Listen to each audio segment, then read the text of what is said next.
Picture the Sahara at twilight, when the last rays of sunlight transform endless dunes into waves of molten amber.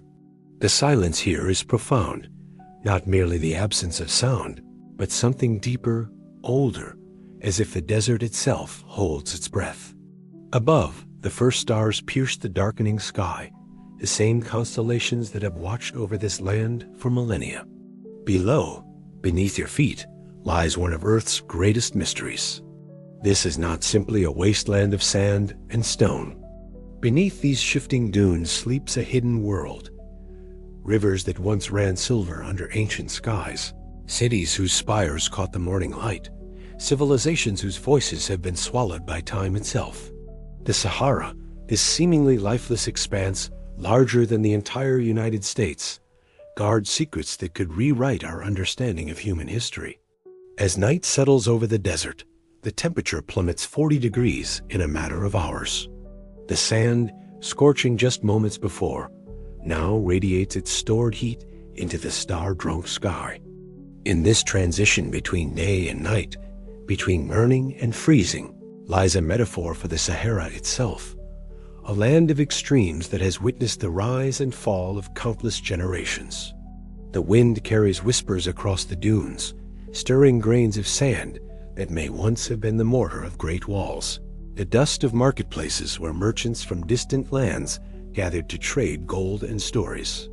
Each grain holds memory of rain that fell when the world was young, of rivers that carved their names across a green, and living landscape of people who looked up at these same stars and dreamed of permanence.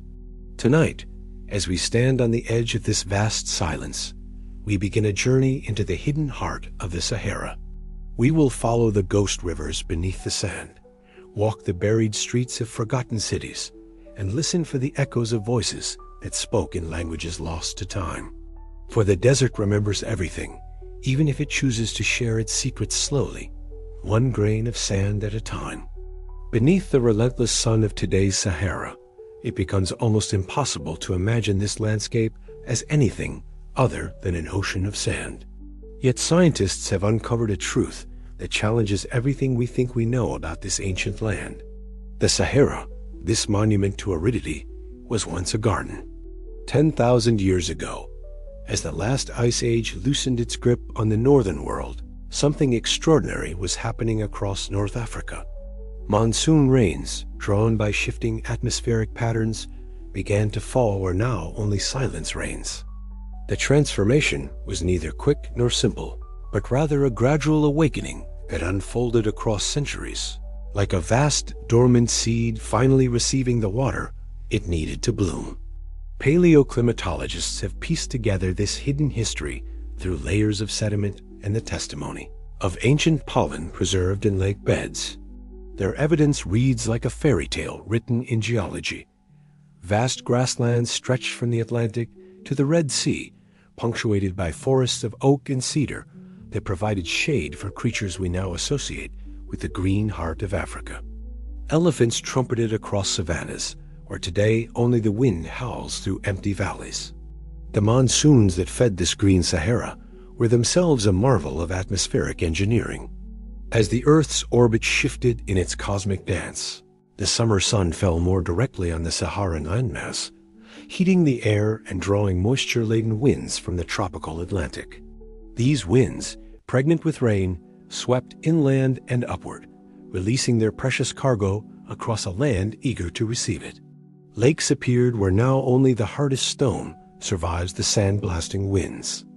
Lake Chad, today a shadow of its former self, once sprawled across an area larger than the Caspian Sea. Lake Megafezin in Libya stretched for hundreds of miles, its shores lined with the camps of hunters and herders who had never known thirst. These were not mere puddles or seasonal pools, but inland seas that persisted for thousands of years, stable enough to support complex ecosystems and the human cultures that depended on them. The archaeological evidence of this green age lies scattered across the modern desert like breadcrumbs from a feast long forgotten. Stone tools shaped by skilled hands' pottery, decorated with intricate patterns, the bones of cattle and goats, all testament to peoples who lived not as desperate survivors clinging to life at the edge of habitability, but as thriving communities in a land of plenty. As we stand in the modern Sahara, surrounded by emptiness and silence, we must stretch our imagination to encompass this lost world, where sand dunes now shift and dance, rivers once carved channels through fertile soil, where the sun now bakes the earth to cracking, forests once rustled with life. The transformation from garden to wasteland was not a sudden catastrophe, but a slow forgetting, the earth itself losing the memory of what it had once been. During those blessed millennia when rains fell faithfully across the Sahara, the land bloomed with a complexity that rivals any ecosystem on Earth today. This was the African Humid Period, a golden age written in stone and preserved in the genetic memory of scattered peoples, whose descendants still tell stories of a time when the desert was alive.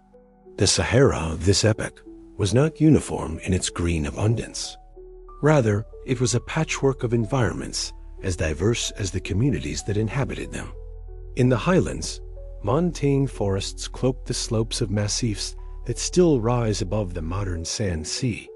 The Hagar Mountains and the Tibesti Range caught the moisture from passing clouds, creating oases of permanent water and dense vegetation that served as refuges for both animals and humans during the occasional dry spells.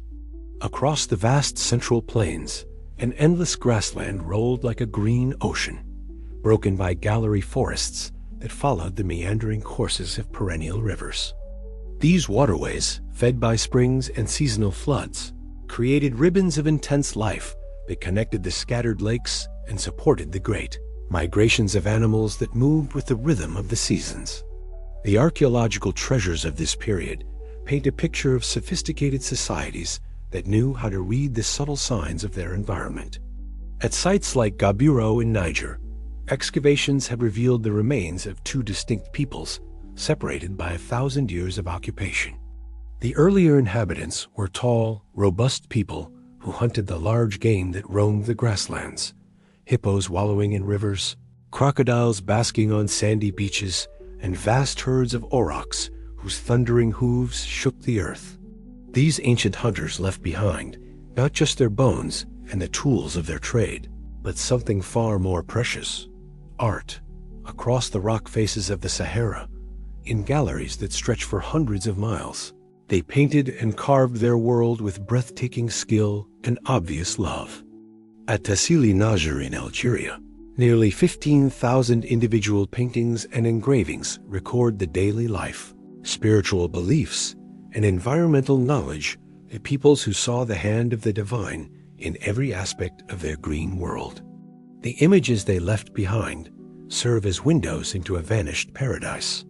Graceful women dance with raised arms beneath swirling patterns that might represent rain clouds or the movement of spirits through the sky. Hunters, painted with loving attention to detail, pursue giraffes and ostriches through landscapes dotted with trees and flowing water. Most haunting of all are the cattle scenes. Thousands of domestic animals rendered with such care that individual breeds can still be identified today. These were not nomadic peoples scratching out a desperate existence, but settled communities with the leisure time and cultural sophistication necessary to create art of lasting beauty. They developed complex religious and social systems, evidenced by the recurring motifs and symbolic language that appear in rock art sites separated by thousands of miles. Their shared iconography suggests networks of communication and cultural exchange that spanned the breadth of the Green Sahara. The pottery they crafted reveals another level of cultural complexity. These were not crude vessels hastily made for survival, but carefully decorated works that speak of aesthetic traditions passed down through generations. Some vessels bear geometric patterns of such mathematical precision that they suggest knowledge of advanced proportional relationships. Others are decorated with representations of the abundant wildlife that surrounded their makers, fish, birds, and mammals rendered with the sure hand of artists who observed their subjects with deep attention. As the centuries passed and the rains gradually became less reliable, these communities did not simply vanish. Instead, they adapted, following the retreating waters and adjusting their ways of life to match the changing land. But they also left behind something invaluable, the memory of abundance, encoded in stone and song, waiting for those who would come after to discover and decode. In the age of satellites and digital mapping, the Earth keeps few secrets from the probing eyes of technology. Yet it took decades of patient observation from space to reveal one of the Sahara's most profound mysteries, the ghost rivers that flow beneath the sand in visible corridors that once connected the heart of Africa to the distant sea. These ancient watercourses, buried under millions of tons of wind-blown sediment, show up on radar images as faint lines and curves that snake across hundreds of miles of seemingly empty desert. The largest and most spectacular of these buried giants is the Tamanrasset River, a massive watercourse that once drained much of the central Sahara and carried its waters northward toward the Mediterranean. To understand the magnitude of what has been lost, imagine a river system larger than the Mississippi, flowing for over 1,000 miles through landscapes that today receive less rainfall in a year than London sees in a week. The Tamanrasset and its tributaries carve deep channels through bedrock, creating a drainage network that shaped the geography of North Africa for millions of years. When the rains came during the African Humid Period, these ancient channels came alive once more, carrying the overflow from the great Saharan lakes toward the sea. The implications of these buried rivers extend far beyond geology. Rivers are the arteries of civilization, the highways along which ideas, goods, and people have always traveled. Where great rivers flow, great cities arise to take advantage of the trade and transport they provide. The discovery of the Sahara's lost river system suggests that this now empty land may once have supported urban centers of a size and sophistication that would rival anything in the ancient world. Consider the evidence that continues to emerge from beneath the sand. Ground-penetrating radar has identified geometric anomalies along the courses of these buried rivers, straight lines, too regular to be natural, circular formations too perfect to be accidental. These signatures, buried under centuries of accumulated sand, may represent the foundations of cities, the remains of harbor works, or the geometric precision of planned urban environments. The city that archaeologists call the Garamantian capital in Libya's Fezzan basin provides a tantalizing glimpse of what other urban centers might lie hidden beneath the dunes. Here, along the course of a now dry tributary of the ancient river system, the remains of a sophisticated civilization had been painstakingly excavated from the sand. The Garamantes built their city not as a desperate outpost clinging to life in a hostile desert, but as the proud capital of a trading empire that connected sub-Saharan Africa with the Mediterranean world. Their engineers understood water in ways that modern hydrologists are only beginning to appreciate. They developed a system of underground aqueducts called fogaras that tapped into fossil water deposits buried deep in the bedrock. These tunnels, some of them running for dozens of miles beneath the desert surface, required knowledge of hydraulic engineering that rivals anything achieved by the Romans or Greeks. But the Garamantes were not unique. Similar hydraulic works have been discovered at sites across the Sahara, often associated with the courses of the buried rivers. The people who built these systems understood that surface water was temporary, but that the deep aquifers held reserves that could sustain urban populations for centuries. They were mining water laid down during earlier humid periods, drawing on reserves that had accumulated over thousands of years. The buried rivers also reveal the interconnected nature of the ancient Saharan world. Chemical analysis of pottery and trade goods found at sites along these watercourses shows that materials and ideas flowed freely across what is now thousands of miles of empty desert. Copper from mines in the Air Mountains of Niger, salt from deposits in Mali, and exotic stones from the Red Sea hills all found their way to settlements along the ghost rivers, carried by merchants who knew the secret paths between water sources. As we map these hidden waterways with ever greater precision, A new picture of the ancient Sahara emerges, not as an empty wasteland that has always been a barrier between north and south, but as a highway of rivers and lakes that connected civilizations across the breadth of Africa.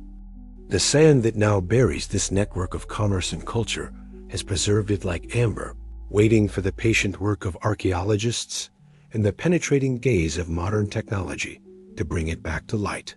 The end of the Green Sahara was not a sudden apocalypse, but a slow strangulation that unfolded over centuries. As the Earth continued its orbital dance, the same cosmic forces that had brought the rains began to withdraw them. The northern hemisphere summers grew less intense, the monsoon winds weakened, and year by year, season by season, the life-giving rains came later, lasted shorter, and fell more sporadically across the grasslands and forests of North Africa. The first to feel the change were the most sensitive indicators of environmental health, the Great Lakes that had been the jewels of the Green Sahara. Lake Megafezon, that inland sea which had sparkled under the African sun for thousands of years, began to shrink. Its beaches, once lapped by gentle waves, were left high and dry, marked by terraces of ancient shorelines that can still be traced today like the rings of a massive tree recording years of feast and famine. The communities that had flourished along these lakeshores faced choices that would echo through the generations. Some, perhaps the most conservative or the most attached to their ancestral lands, stayed and adapted to the changing conditions.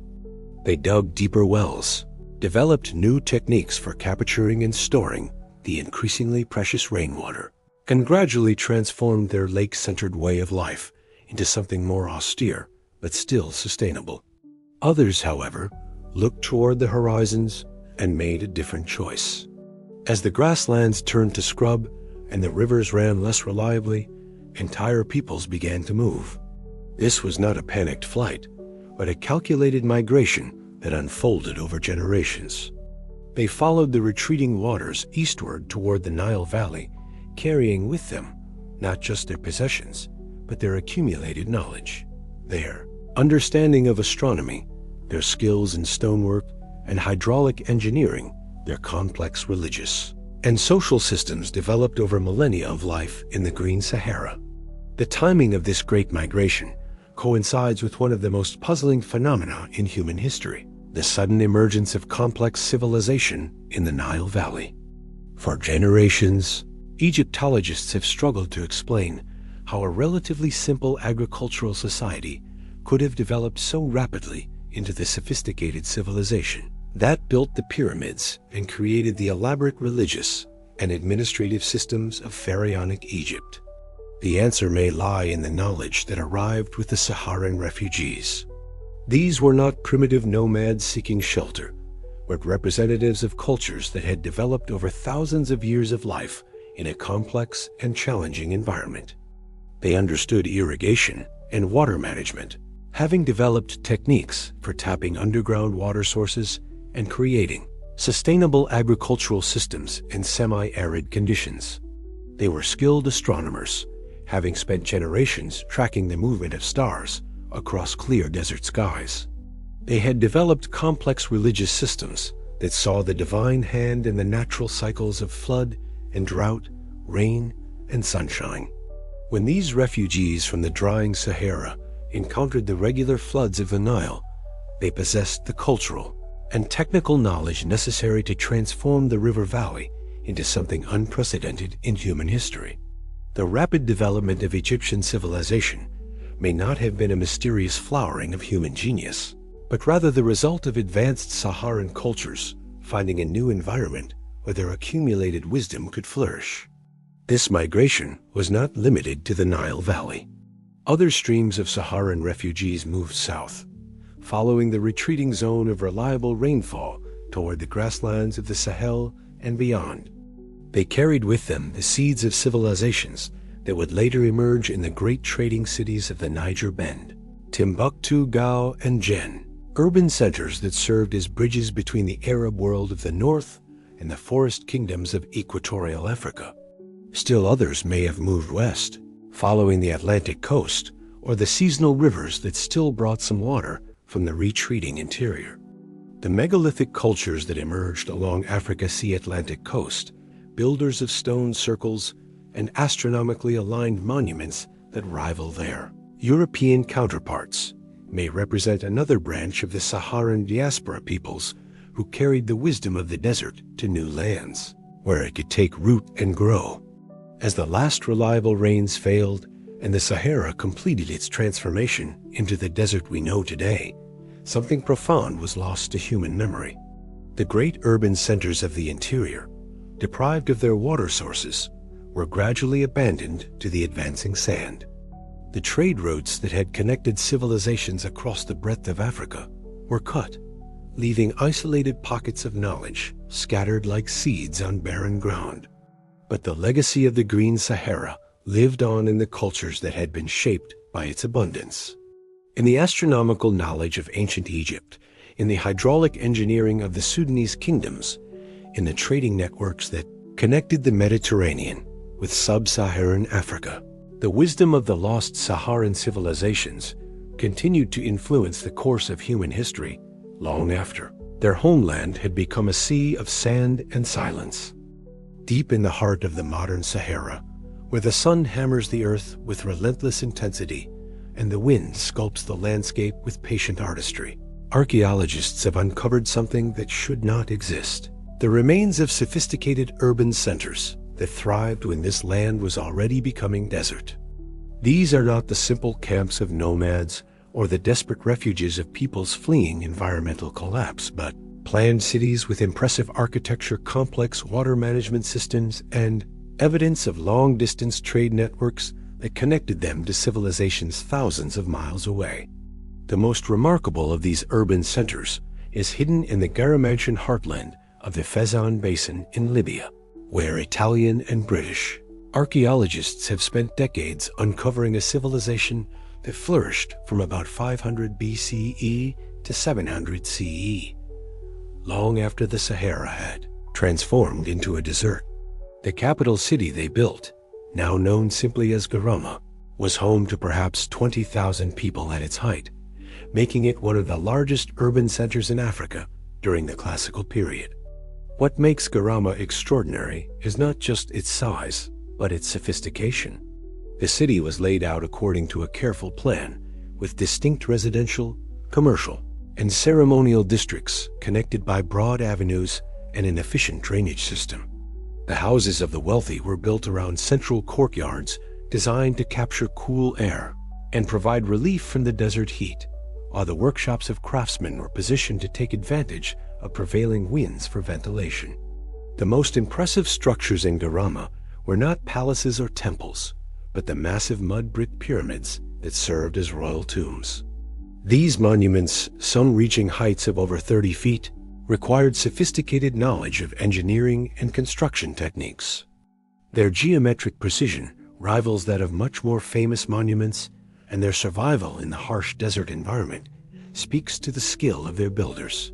Inside these pyramids, archaeologists have discovered burial chambers containing not just the remains of Garamantian royalty, but grave goods that tell the story of a civilization with connections reaching across continents. Gold jewelry worked with techniques that match the finest products of contemporary Mediterranean workshops. Silk textiles that could only have come from distant China ivory carvings that demonstrate contact with both the Indian Ocean trade and the forest kingdoms of Central Africa. All of this and more has been found in the tombs of Garama, evidence of a trading empire that made the desert not a barrier but a highway. But perhaps the most impressive achievement of the Garamantians was their mastery of water. In a landscape where modern travelers must carry every drop they consume, these ancient engineers created an agricultural system that supported tens of thousands of people. They did this through the construction of fogaras, underground aqueduct systems that tapped into fossil water deposits buried deep beneath the desert floor. These fogaras represent one of the most sophisticated hydraulic engineering projects of the ancient world. The longest of them runs for over 60 miles underground, requiring the excavation of thousands of vertical shafts and horizontal tunnels.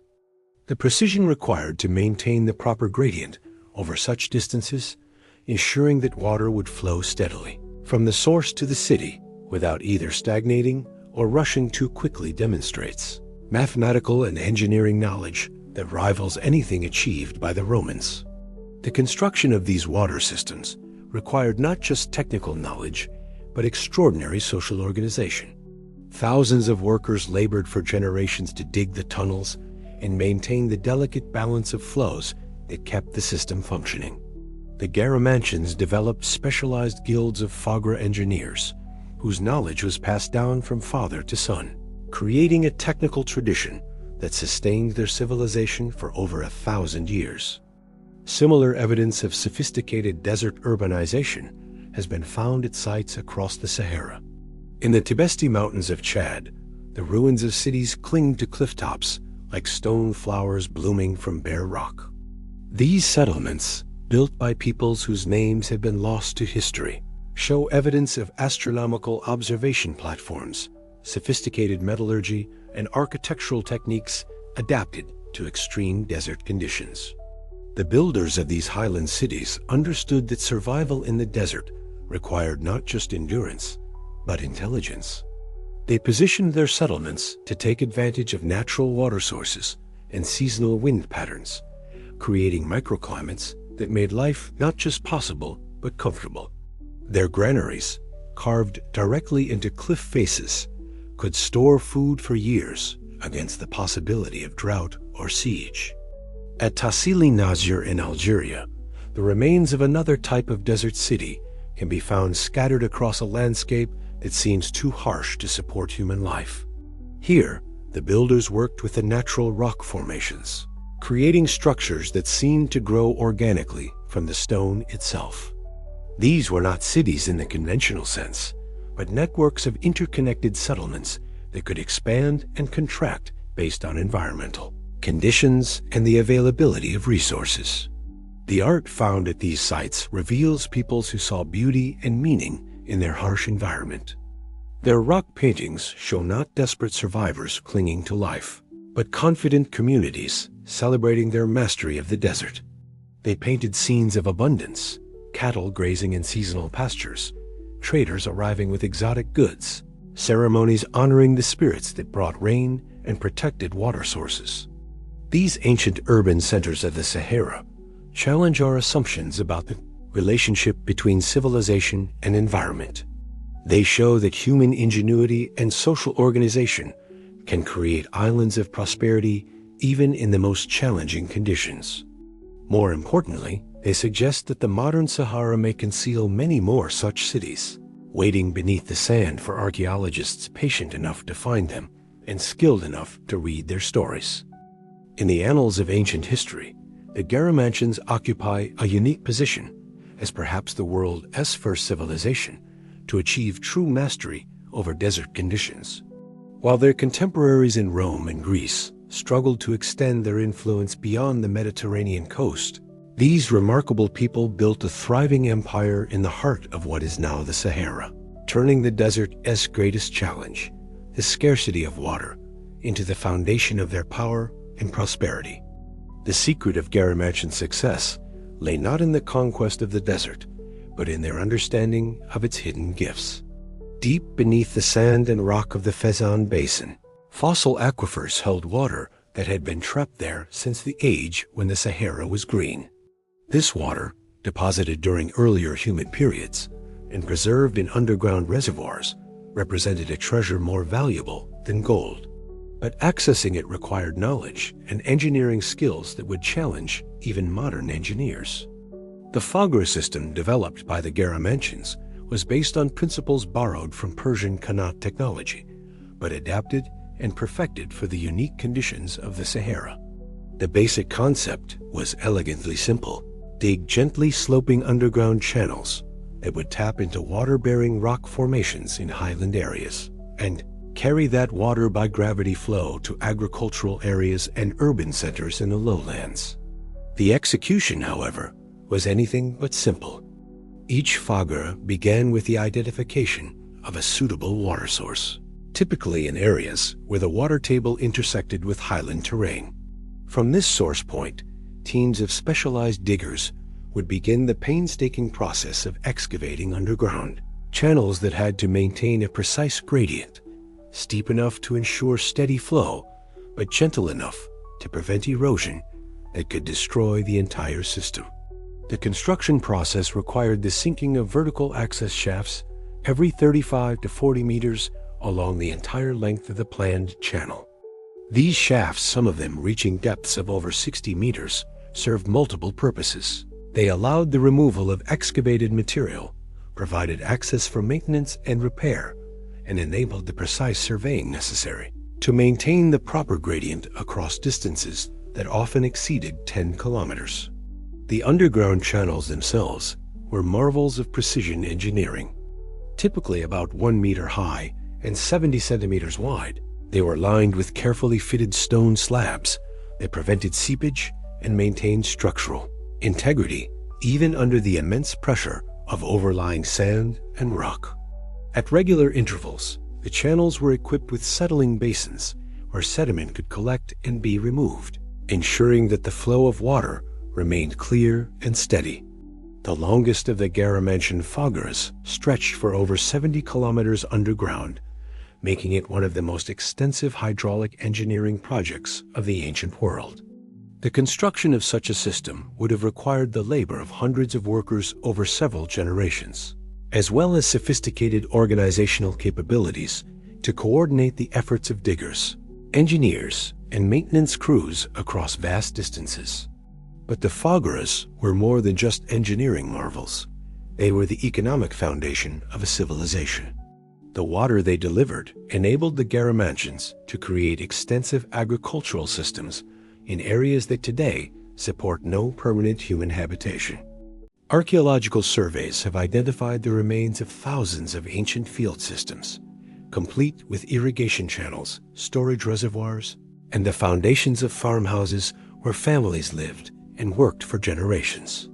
The crops grown in these desert fields were not simply subsistence agriculture, but cash crops that formed the basis of long-distance trade. The Garamantians grew wheat and barley, but also more exotic crops like dates, figs, and grapes that required careful management of water resources. They also developed techniques for processing and preserving agricultural products, creating goods that could be traded across the trans-Saharan networks that connected Mediterranean Africa with the kingdoms south of the desert. The fogara systems also enabled the Garamantians to support large urban populations in cities like Garama, where artisans and merchants could specialize in activities other than food production. The city's workshops produced textiles, metalwork, pottery, and other manufactured goods that were traded across Africa and beyond.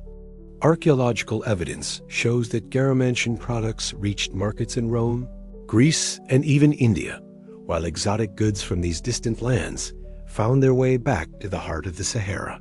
The social organization required to build and maintain the fogara systems created a highly stratified society with specialized roles and responsibilities. At the top were the fogara masters, engineers and water managers whose knowledge was jealously guarded and passed down through hereditary guilds. Below them were the diggers and maintenance crews, often slaves or members of tributary peoples who provided the physical labor necessary to keep the systems functioning. The Garamantian understanding of underground water resources extended beyond simple extraction. They developed sophisticated techniques for water storage and distribution, creating underground cisterns that could hold reserves against periods of low flow or system maintenance. They also understood the delicate balance between extraction and recharge, managing their water resources in ways that sustained their civilization for over 1,000 years. The ultimate fate of the Garamantians was sealed not by conquest or political collapse, but by the gradual depletion of the very resource that had made their civilization possible. As the fossil aquifers were drained and natural recharge became insufficient to maintain flow, the fogara systems began to fail. Agricultural production declined, trade networks contracted, and the population gradually dispersed to areas with more reliable water sources. Today, The remains of the Garamantian Foggara systems stretch across hundreds of square kilometers of the Libyan Sahara, visible from space as long straight lines cutting through the desert landscape. They stand as monuments to human ingenuity and environmental adaptation, proof that even in the harshest conditions, civilizations can flourish if they learn to work with nature rather than against it. The Sahara's greatest talent is not creation, but concealment. Across its vast expanse, the desert practices a patient artistry of burial, laying down layer upon layer of wind-blown sand that can entomb entire civilizations in the space of a few centuries. What took generations to build can disappear beneath the dunes in decades, preserved in an airless tomb that may protect ancient secrets better than any vault designed by human hands. Modern technology has begun to penetrate this sandy shroud, revealing geometric shadows that hint at structures far more extensive than anything yet excavated. Ground-penetrating radar systems, originally developed for military and geological applications, have been adapted to peer through the sand and map the buried landscape of the ancient Sahara. What they reveal challenges every assumption about the scale and sophistication of pre-Islamic African civilizations. The radar signatures detected beneath the dunes are not the random patterns of geological formations, but the ordered geometries that speak of human planning and construction. Straight lines that run for kilometers, perfectly circular formations with diameters measured in hundreds of meters, rectangular grids that suggest urban planning on a scale that rivals the greatest cities of the ancient world. All of this lies hidden beneath sand dunes that shift and change with every season as wind. One of the most intriguing discoveries has been made in the Taklimakan region of southern Algeria, where satellite imagery first detected unusual patterns in the way sand dunes formed and moved. When ground-penetrating radar was deployed at the site, it revealed what appears to be a massive urban complex buried under 40 meters of sand. The structures detected by radar form a geometric pattern that suggests a planned city with broad avenues, residential districts, and what may be ceremonial or administrative buildings arranged around large open spaces. The scale of this buried city is staggering. Initial surveys suggest an urban area covering over 25 square kilometers, larger than many modern provincial capitals. If the radar signatures are correctly interpreted, this would make it one of the largest urban centers of the ancient world, rivaling Rome or Constantinople at their height. Yet it lies completely buried, its existence unknown until satellite technology made its detection possible. Similar discoveries have been made across the Sahara, from Mauritania in the west to Sudan in the east.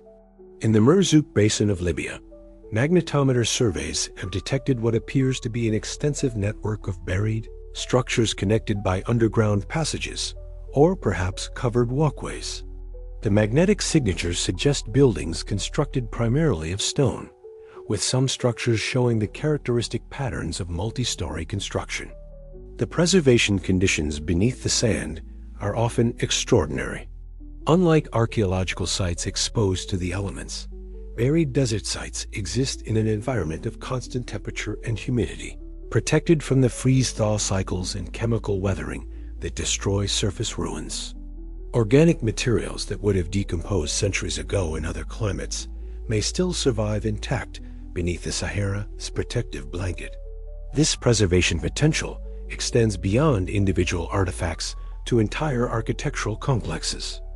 Wooden structural elements, textile fragments, papyrus or leather documents, even food remains may lie waiting in storage chambers and residential areas that have been sealed by sand for over 1,000 years. The buried cities of the Sahara may preserve not just the physical remains of ancient civilizations, but their intellectual and cultural heritage as well. The process of burial itself provides clues about the final days of these lost cities. Geological analysis of sand layers above buried structures suggests that many sites were abandoned gradually rather than suddenly, with inhabitants removing valuable and portable items before finally succumbing to the advancing dunes. This orderly abandonment may have preserved the internal organization of buildings and neighborhoods, creating underground museums where the daily life of ancient desert dwellers can be studied in unprecedented detail. Some sites show evidence of multiple occupation and abandonment cycles, suggesting that ancient peoples periodically returned to partially buried settlements, digging out buildings and reoccupying them during favorable climatic periods. These episodes of reoccupation have created complex stratigraphy that requires careful interpretation, but they also offer the possibility of finding sites where different historical periods are preserved in vertical sequence. The challenge of excavating these buried cities is immense. Removing tens of meters of sand while maintaining the precise control necessary for proper archaeological recording requires techniques and equipment that push the boundaries of current field methodology. Wind deflation and sand infiltration present constant challenges, and the scale of many sites makes complete excavation impossible with current resources. Selective excavation of key areas, guided by remote sensing data, has become the preferred approach. This allows archaeologists to test their interpretations of radar and magnetic data while providing samples of material culture that can be dated and analyzed. Even limited excavations at buried sites have yielded spectacular results, including architecture that shows clear influence from Mediterranean, African, and Middle Eastern traditions combined in unique ways. The buried cities of the Sahara represent one of archaeology's greatest frontiers. Each site has the potential to revolutionize our understanding of ancient African civilizations, revealing urban centers and cultural achievements that have been literally buried by history. As remote sensing technology continues to improve and excavation techniques are refined for desert conditions, these lost cities may finally emerge from their sandy tombs to tell their stories to the modern world.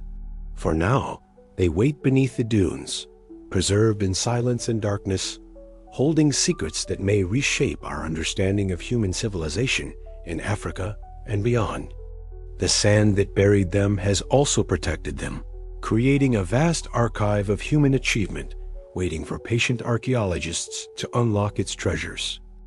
In 1954, construction workers building a new road through Egypt's eastern desert made a discovery that seemed to defy logic. The perfectly preserved remains of a seagoing vessel complete with rigging and cargo buried under tons of sand in one of the most arid places on Earth. The ship lay more than 100 kilometers from the nearest water, in a landscape so desolate that even Bedouin guides avoided the area except in cases of dire necessity. The vessel itself was a marvel of preservation. Built in the Roman style, with cedar planks sealed with pitch and bitumen, it measured nearly 30 meters from bow to stern, large enough to carry substantial cargo across the Mediterranean or along the Red Sea coast. Its construction showed the skilled craftsmanship typical of commercial vessels from the 2nd or 3rd century CE, with copper fastenings and lead sheathing that had protected the hull from the shipworms that destroyed so many ancient vessels. But it was the ship's cargo that truly challenged archaeological understanding. The hold contained amphorae filled with wine and olive oil, their clay seals still intact after nearly 2,000 years beneath the sand. Bronze mirrors and glass vessels, their surfaces still bright, lay carefully wrapped in textiles that had survived the dry conditions. Most remarkably, papyrus documents in the ship's cabin were still legible, recording trade routes and commercial transactions that painted a picture of Mediterranean commerce in extraordinary detail. The question that haunted everyone who studied the site was simple. How does a seagoing ship end up buried in the middle of a desert? The initial theories focused on flash floods. Perhaps the vessel had been caught in a catastrophic deluge that carried it far inland before depositing it in what would later become its sandy tomb. But geological analysis of the surrounding sediments showed no evidence of the water action that such an event would have required. More careful study revealed a different and far more intriguing explanation. The ship had not been carried to its final resting place by floodwaters, but had actually sailed there through waterways that no longer existed. Chemical analysis of barnacle fragments still attached to the hull showed that the vessel had indeed spent time in salt water, but isotope studies of the wood and metal components revealed prolonged exposure to fresh water as well. The answer lay in understanding the dramatically different climate that had existed in North Africa during the ship's lifetime. During the Roman period, what is now the Eastern Desert received enough rainfall to support a network of seasonal lakes and connecting waterways. The ship had likely been engaged in trade along inland water routes that carried goods between Red Sea ports and Nile River, settlements navigating channels that filled during the annual flood season and provided passage for several months each year. As the climate shifted and rainfall decreased, these seasonal waterways became increasingly unreliable. The ship may have been caught by rapidly dropping water levels during what turned out to be the last navigable season for its route. Stranded in a shrinking lake or river channel, it was gradually buried as wind-blown sand filled the depression where water had once flowed. The preservation of organic materials in the ship was so complete that archaeologists were able to reconstruct not just the vessel's construction and cargo, but details of its final voyage. Seeds and pollen trapped in the hulls or crevices revealed the types of vegetation that had grown along the now vanished waterways. Food remains in the galley showed what the crew had been eating during their last days aboard the ship. Most poignantly, personal items found in the crew quarters told individual stories of the men who had sailed this desert route. A bronze mirror inscribed with a woman's name, perhaps carried by a sailor thinking of home. Gaming pieces made from carved bone, worn smooth by countless hours of shipboard entertainment. A small bronze lamp shaped like a dolphin, its wick still blackened from its last lighting nearly 2 millennia ago. The discovery of the desert ship opened archaeologists' eyes to a fundamental truth about the Sahara. The sand that seems so permanent and eternal is actually one of the most recent additions to the landscape. Beneath the dunes lie the remains of a completely different world, one where water flowed, ships sailed, and the desert was not yet master of the land. This realization has transformed the search for lost civilizations in the Sahara. If a 30-meter ship could vanish so completely that its existence was unsuspected for over 1,000 years, what other evidence of ancient life might lie hidden beneath the sand? The ship in the desert serves as both archaeological treasure and metaphor, proof that the Sahara's greatest secrets are not lost forever, but merely waiting for the right moment to emerge from their sandy graves. Today, the preserved sections of the vessel rest in climate-controlled storage, while researchers continue to analyze its construction, cargo, and the environmental evidence it contains. But perhaps its greatest value lies in what it represents: tangible proof that the empty desert was once alive with human activity, and that the sand we see as an eternal feature of the landscape is merely the latest chapter in a story that began when the world was young and green. Beneath the endless expanse of sand that defines the modern Sahara lies evidence of one of Earth's most dramatic environmental transformations. Hidden in the desert's depths are the dried beds of ancient lakes that once covered areas larger than many modern nations. Their fossil shorelines still visible to those who know how to read the subtle signatures written in stone and sediment. The largest of these vanished water bodies was Lake Megachad, a paleolake that at its maximum extent covered over 400,000 square kilometers, an area larger than the entire nation of Germany. This inland sea stretched across what is now Chad, Niger, Nigeria, and Cameroon. Its waters so vast that storms could build waves large enough to shape distinct beach ridges that can still be traced across hundreds of kilometers of modern desert. During the African Humid Period, Lake Megachad was not merely a puddle expanded by temporary rains, but a permanent feature of the landscape that persisted for thousands of years. Its waters were deep enough to support large fish populations, including species of Nile perch and catfish, whose descendants still survive in the much-reduced Lake Chad of today. Fossil deposits from the ancient lakebed contain the remains of hippos, crocodiles, and other aquatic megafauna that thrived in waters that maintained stable levels for generation after generation. The shores of Lake Megachod were lined with human settlements whose inhabitants developed sophisticated technologies for exploiting both aquatic and terrestrial resources. Archaeological sites along the fossil shorelines have yielded elaborate fishing equipment, including multi-pronged harpoons with detachable heads that rival the complexity of tools used by Arctic whale hunters.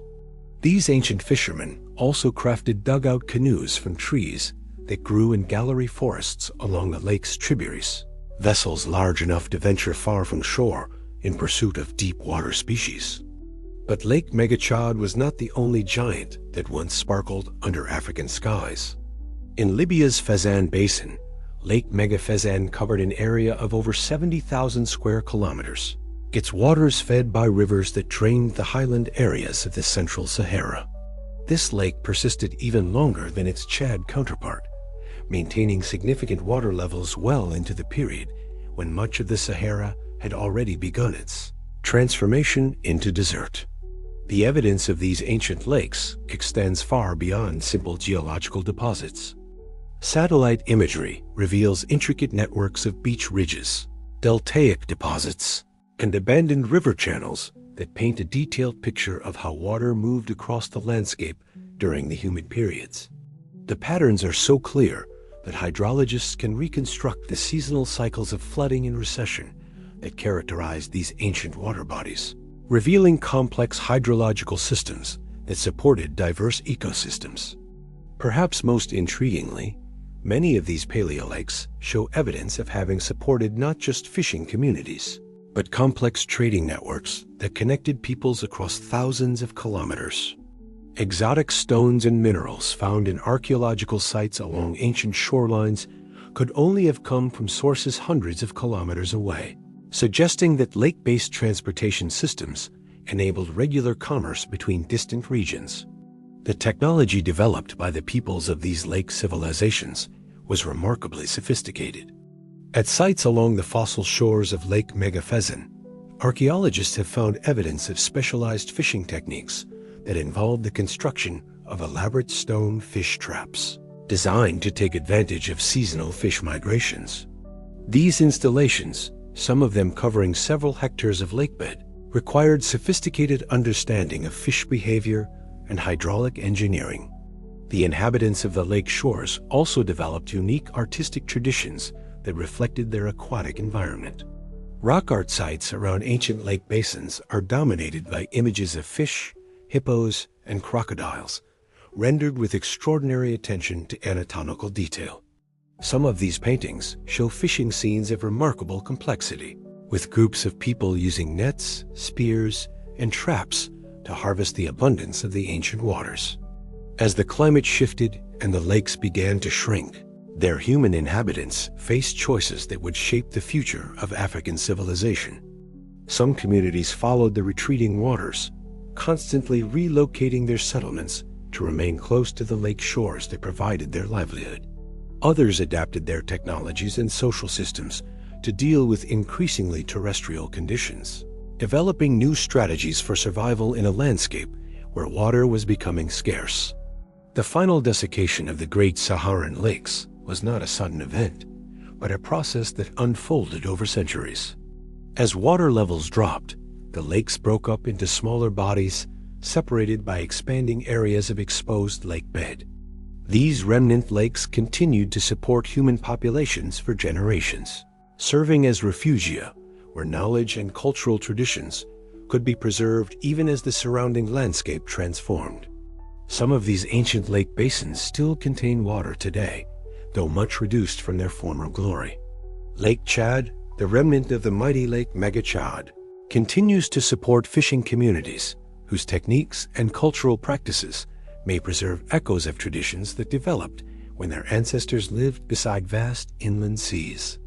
These modern lake dwellers maintain oral traditions that speak of times when the water stretched beyond the horizon, stories that may preserve genuine historical memories of the Great Lakes that once dominated the Saharan landscape.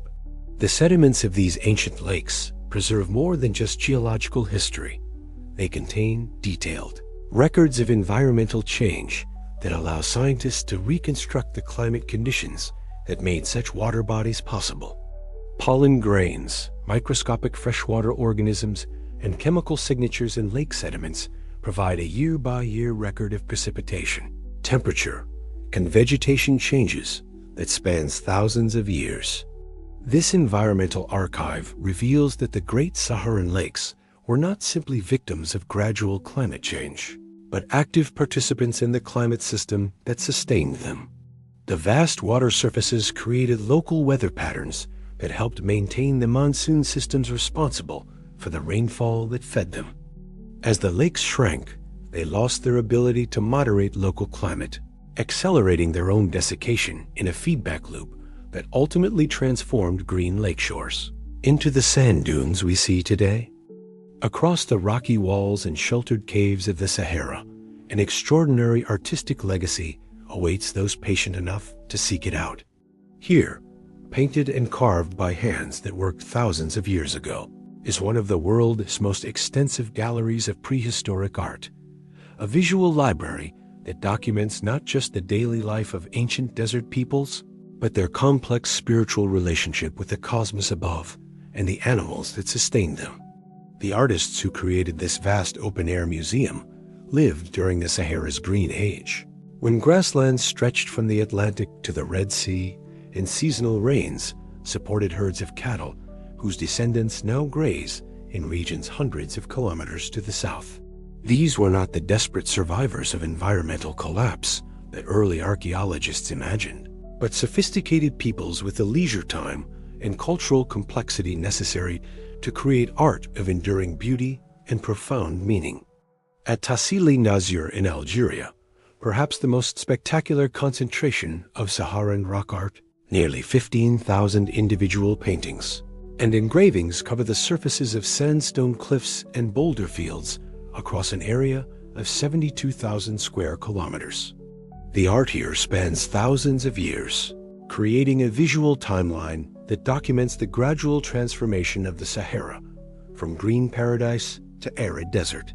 The earliest works, painted when the region still received reliable rainfall, show scenes of abundance that seem almost impossible to reconcile with the harsh landscape that surrounds them today. The dominant theme in the earliest artistic period is the relationship between humans and cattle. These are not simple representations of domestic animals, but complex compositions that reveal the central role of cattle in the spiritual and economic life of their owners. The animals are painted with loving attention to detail. Individual breeds can still be identified today, and some paintings show the distinctive markings and horn shapes that allowed herders to recognize their animals from great distances. The cattle paintings reveal a society that had moved far beyond simple subsistence pastoralism. These herders selectively bred their animals for specific characteristics, creating distinct types adapted to different environments and purposes. Some paintings show cattle with the massive horns and robust build characteristic of animals bred for prestige and ceremonial purposes, while others depict the more lightly built animals that would have been better suited for milk production or long-distance travel. The human figures associated with the cattle are equally sophisticated in their execution and iconography. The herders are shown wearing elaborate clothing and ornaments that speak of considerable artistic skill and possibly long-distance trade connections. Some figures wear feathered headdresses that rival anything found in the ethnographic record, while others are adorned with complex body painting or scarification that suggests rich traditions of personal decoration. But perhaps the most intriguing aspect of the cattle period art is its astronomical content. Many of the compositions include elements that can only be interpreted as star maps or calendrical devices. Circular patterns with radiating lines may represent the apparent motion of stars around the celestial poles, while more complex geometric designs seem to encode information about the timing of seasonal rains or the optimal periods for cattle breeding. The integration of astronomical observation with pastoral life makes perfect sense in the context of Saharan ecology. The movements of stars and planets provided the only reliable calendar available to peoples whose lives were governed by the subtle rhythms of rainfall and pasture growth. The ability to predict seasonal changes would have been crucial for managing large herds of cattle in an environment where the timing of movements between pastures could mean the difference between abundance and disaster. As the climate gradually became more arid, the artistic traditions of the cattle herders evolved to reflect their changing world. Later paintings show smaller herds, more diverse subsistence strategies, and increasing emphasis on water sources and their associated rituals. The human figures become more stylized, often appearing to wear masks or transformed into hybrid human-animal forms that suggest increasingly complex religious beliefs. The transition from cattle pastoralism to a more diverse subsistence strategy is documented in extraordinary detail in the rock art sequences. Paintings begin to include images of goats and sheep, animals better adapted to arid conditions. Alongside the traditional cattle, hunting scenes become more common, showing the pursuit of wild animals that could supplement the resources provided by shrinking herds. The artists also began to focus more intensively on water sources and the rituals associated with them. Springs, seasonal pools, and rivers are shown surrounded by complex ceremonial scenes involving groups of people in elaborate costumes.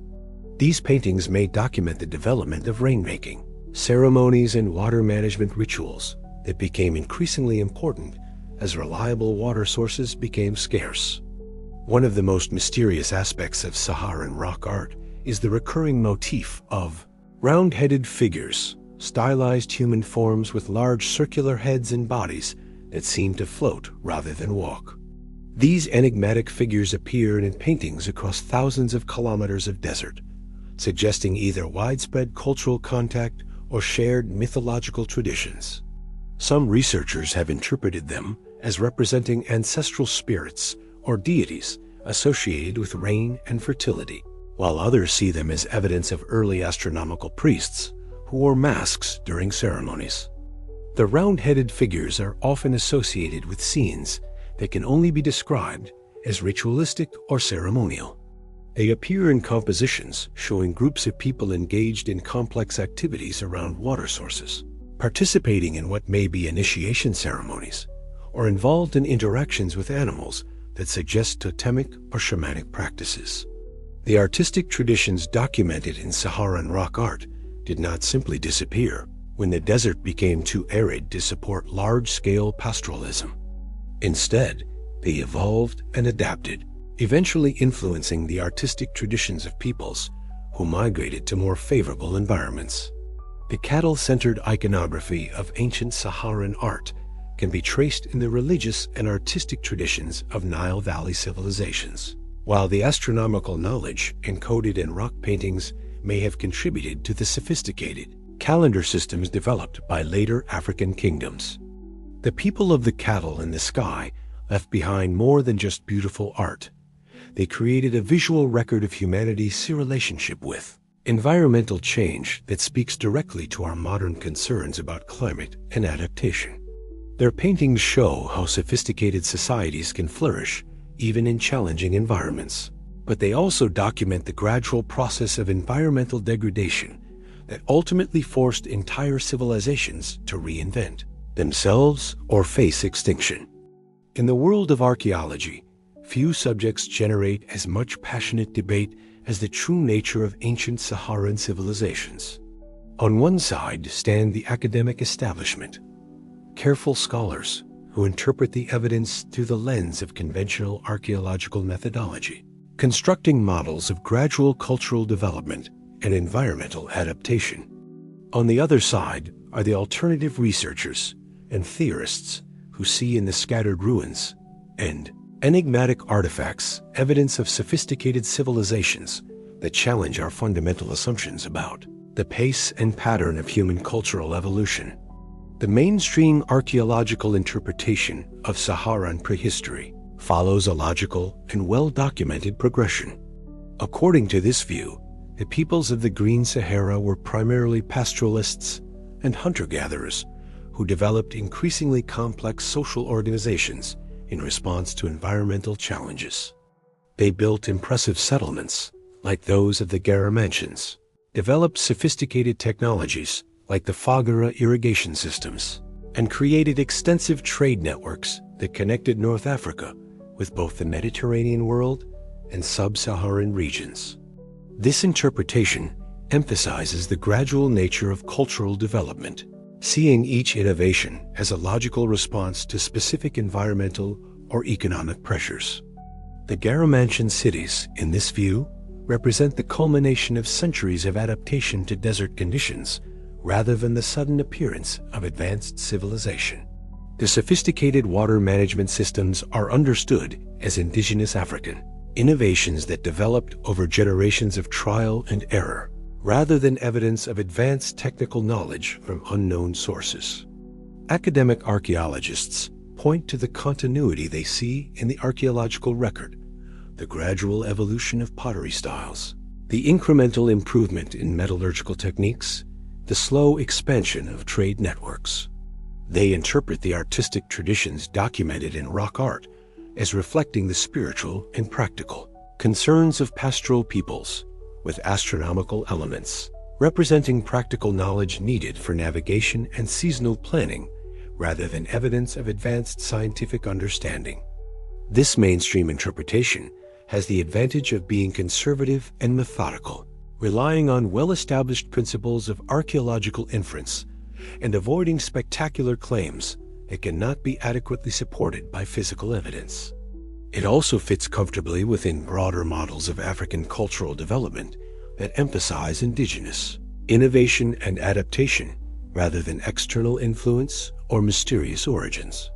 However, alternative researchers argue that the mainstream interpretation fails to account for some of the more puzzling aspects of Saharan archaeology. They point to evidence of astronomical knowledge that seems too sophisticated for simple pastoralists' architectural achievements that appear to require engineering knowledge beyond what gradual cultural development would predict, and artistic traditions that suggest contact with advanced civilizations whose existence is not documented in conventional historical sources. The alternative interpretation often focuses on anomalies in the archaeological record, artifacts that seem out of place in their cultural context, astronomical alignments that suggest knowledge of celestial mechanics, and artistic motifs that appear to encode complex mathematical or astronomical information. Proponents of this view argue that conventional archaeology has been too conservative in its interpretations, failing to recognize evidence of advanced knowledge that doesn't fit established models of cultural development. Some alternative researchers suggest that the Saharan civilizations were the remnants of a much more ancient and sophisticated culture that predated the established chronology of human civilization. They interpret certain astronomical alignments and mathematical relationships in Saharan monuments as evidence of scientific knowledge that was later transmitted to other civilizations, including those of ancient Egypt and Mesopotamia. The debate between these perspectives often centers on specific sites and artifacts that can be interpreted in multiple ways. The stone circles at Nabda Playa in southern Egypt provide a perfect example of this interpretive divide. Mainstream archaeologists see these monuments as sophisticated but logical developments in the astronomical knowledge of cattle-herding peoples who needed to track seasonal changes for practical purposes. Alternative researchers, however, argue that the precision of the astronomical alignments and the complexity of the mathematical relationships encoded in the site suggest knowledge that goes far beyond practical necessity. The Richet structure in Mauritania, the famous Eye of the Sahara, provides another focal point for debate. Conventional geology explains this massive circular formation as the result of natural erosion processes acting on a geological dome structure. Alternative researchers, however, point to its remarkable regularity and concentric organization as possible evidence of artificial construction or modification, with some even suggesting connections to ancient descriptions of Atlantis. The interpretation of Saharan rock art also divides along these lines. Academic researchers generally interpret the paintings and engravings as documentary records of daily life, spiritual beliefs, and environmental conditions created by pastoralist peoples over thousands of years. Alternative researchers, however, see in some of the more enigmatic images evidence of contact with advanced beings or knowledge of technologies that were not supposed to exist in prehistoric Africa. The round-headed figures that appear in rock art across the Sahara provide a particularly contentious example. Mainstream archaeologists interpret these stylized human forms as ritual masks or ceremonial costumes used in religious or initiation ceremonies. Alternative researchers, however, see in their unusual proportions and apparently technological attributes possible evidence of contact with advanced beings or knowledge of technologies not recognized in conventional prehistory.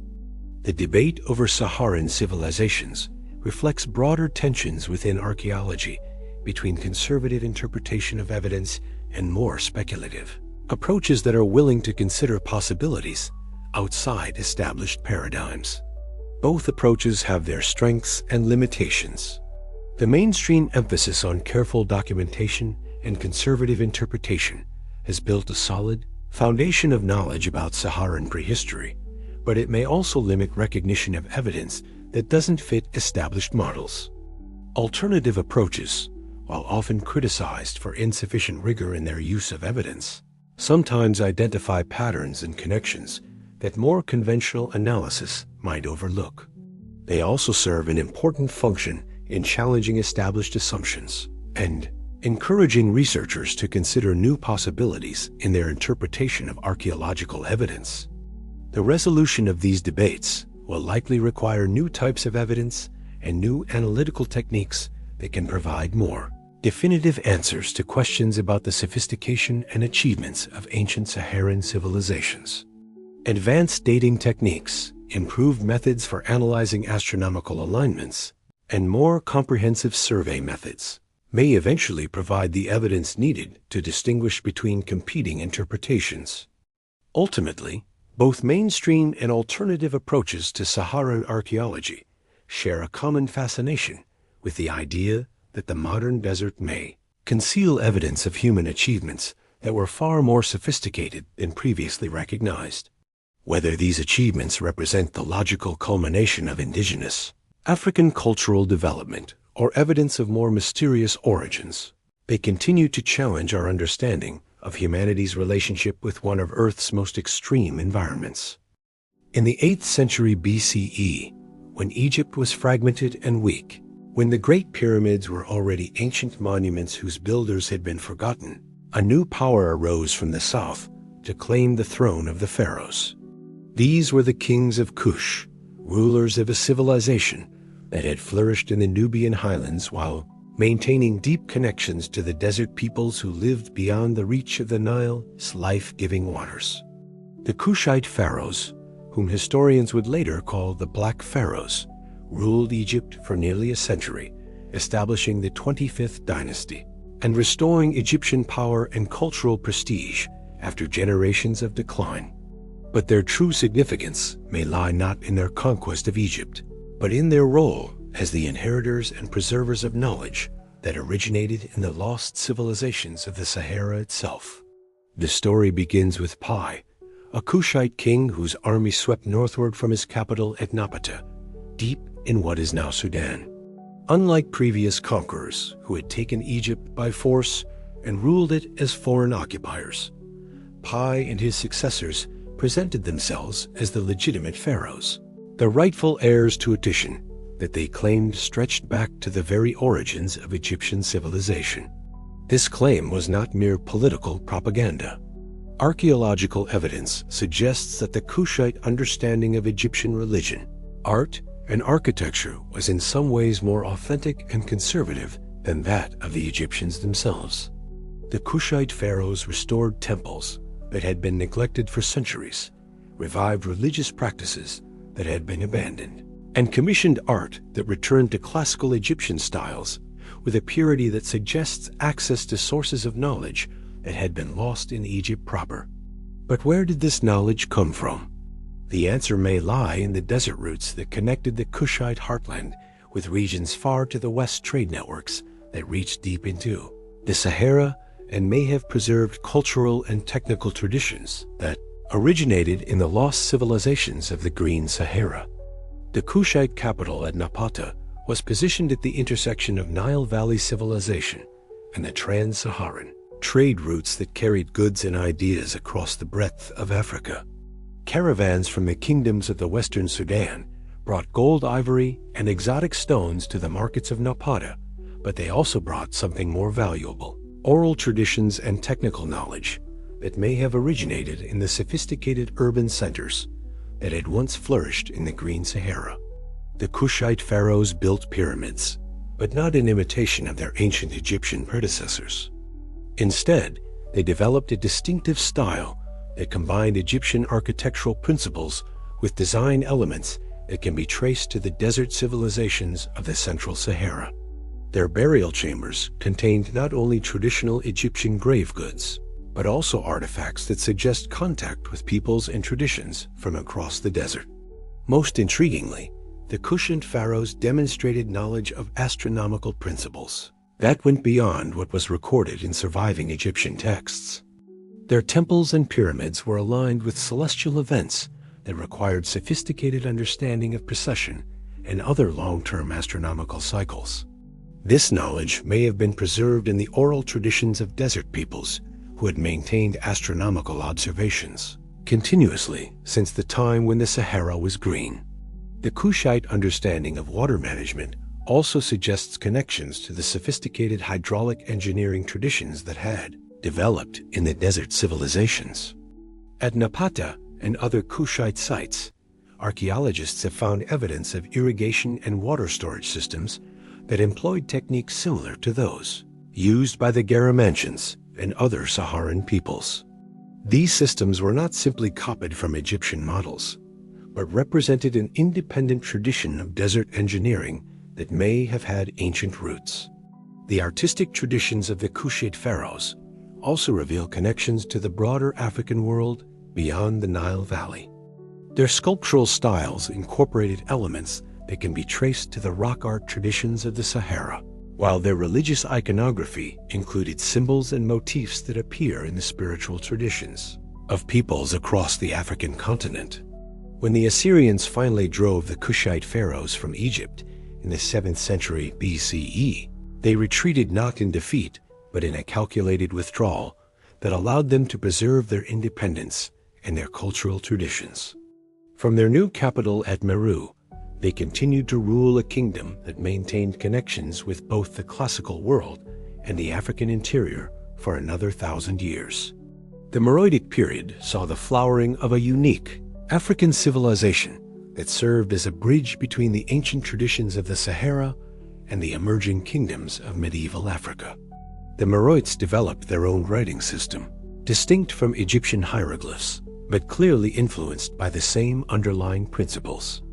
They built temples and palaces that combined architectural elements from across Africa, creating a synthetic style that reflected their role as cultural intermediaries. The Kingdom of Meru also served as a repository for knowledge and traditions that might otherwise have been lost as the Sahara completed its transformation from garden to desert. Meroitic texts, though still not fully deciphered, appear to contain astronomical and mathematical knowledge that may preserve traditions from the sophisticated civilizations of the Green Sahara. The final collapse of the Meroitic kingdom in the 4th century CE marked the end of a cultural tradition that had served as a bridge between the ancient Sahara and the civilizations of the Nile Valley for over 1,000 years. But the influence of this tradition did not disappear entirely. Elements of Kushite and Meroitic culture can be traced in the later kingdoms of medieval Sudan, while their architectural and artistic innovations influenced the development of Christian Nubian civilization. The legacy of the Black Pharaohs extends beyond their brief rule over Egypt to encompass their role as the preservers and transmitters of ancient Saharan knowledge. They represent a crucial link in the chain of cultural transmission that connected the lost civilizations of the Green Sahara with the historical kingdoms of medieval Africa. Their story suggests that the wisdom of the ancient desert peoples was not entirely lost when the rains failed, but was preserved and transformed by peoples who understood its value and worked to ensure its survival. In the desert tombs of the Kushite pharaohs, archaeologists continue to find evidence of this cultural synthesis.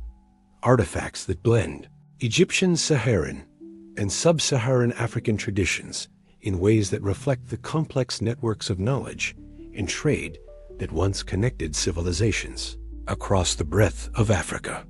Their pyramids stand today in the Sudanese desert as monuments not just to royal power, but to the enduring influence of the lost civilizations that once flourished when the Sahara was green. As the Great Lakes of the Sahara began their slow retreat, and the grasslands gradually gave way to scrub, and eventually to sand, entire civilizations faced a choice that would echo through the millennia: adapt to the changing conditions or follow the water to more hospitable lands. Many chose migration, setting in motion one of the most consequential population movements in human history, a gradual exodus that would carry the accumulated knowledge and cultural achievements of the Green Sahara eastward to the Nile Valley, where they would plant the seeds of one of humanity's greatest civilizations. This migration was not a sudden exodus driven by immediate crisis, but a gradual movement that unfolded over centuries. As seasonal rains became less reliable, and the great rivers that had watered the Saharan heartland began to fail more frequently, communities made calculated decisions about their future. Some, perhaps the most conservative or those with the strongest attachment to ancestral lands, chose to stay and adapt their lifestyles to increasingly arid conditions. Others, however, looked toward the horizons and began the long journey toward more reliable water sources. The eastward migration followed natural corridors that had been established during the height of the Green Sahara. Ancient river valleys, even when no longer carrying water, provided relatively easy paths through the increasingly difficult terrain. The seasonal lakes that still filled during good years served as staging points where migrating groups could rest, resupply, and make contact with other travelers moving in the same direction. These migrants were not desperate refugees fleeing environmental disaster, but organized communities carrying with them the cultural and technical achievements of millennia of life in the sophisticated civilizations of the Green Sahara. They brought knowledge of astronomy, developed under the clear desert skies, hydraulic engineering techniques perfected in the management of seasonal water sources, and artistic and religious traditions that had evolved over thousands of years of life in the African interior. The archaeological evidence for this migration can be traced in the gradual appearance of distinctly Saharan cultural elements in Nile Valley, sites dating to the period of climatic transition. Pottery styles that had originated in the Western Sahara begin to appear in Upper Egyptian sites, while artistic motifs developed in the rock art galleries of the Central Desert find their way into the decorative traditions of early dynastic Egypt. Perhaps most significantly, the technical knowledge that the migrants carried with them may have provided the foundation for the remarkable achievements of early Egyptian civilization. The sophisticated understanding of astronomical cycles that would later be encoded in the design of pyramids and temples may have originated with peoples who had spent generations tracking the movement of stars across the unobstructed skies of the open desert. The hydraulic engineering knowledge that enabled the Egyptians to manage the Nile as annual flood and create the elaborate irrigation systems that supported urban civilization also shows clear connections to techniques that had been developed in the Sahara during the Humid Period. The Fagra systems of the Garamantians and similar peoples demonstrated principles of water management that would prove crucial in the development of Egyptian agriculture. The religious and intellectual traditions that the migrants brought with them may have been even more important than their technical knowledge. The complex cosmological systems that underlay Egyptian religion, with their emphasis on the eternal cycles of death and rebirth, the journey of the soul through various realms, and the fundamental unity between earthly and celestial phenomena, bear striking resemblances to spiritual traditions that can be traced in Saharan rock art and oral traditions. The timing of the migration coincides with one of the most puzzling periods in Egyptian prehistory, the rapid development of complex civilization during the late pre-dynastic and early dynastic periods. In the space of just a few centuries, Egyptian society transformed from relatively simple agricultural communities into a sophisticated state capable of organizing massive construction projects and developing complex systems of writing, mathematics, and administration. This rapid development has long puzzled Egyptologists, who have struggled to identify the sources of the knowledge and organizational capabilities that made such achievements possible. The answer may lie in the accumulated wisdom of Saharan civilizations that had been developing for thousands of years before the Nile Valley transformation began. When these mature cultural systems encountered the unique opportunities provided by the Nile's reliable floods, they were able to achieve a synthesis that produced civilization on an unprecedented scale. The migrants also brought with them knowledge of long distance trade networks that had connected the various regions of the Green Sahara.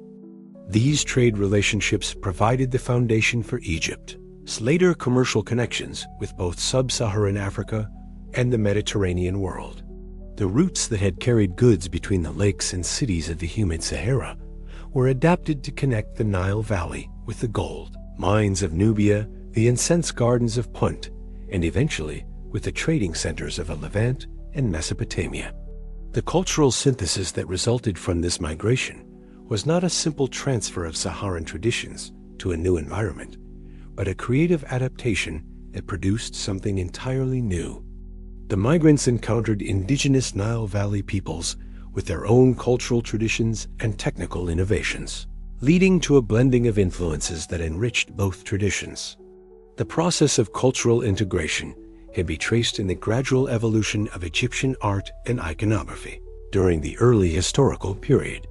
Motifs that clearly originated in Saharan rock art traditions were gradually adapted and transformed to serve new functions in the urban environment of the Nile Valley.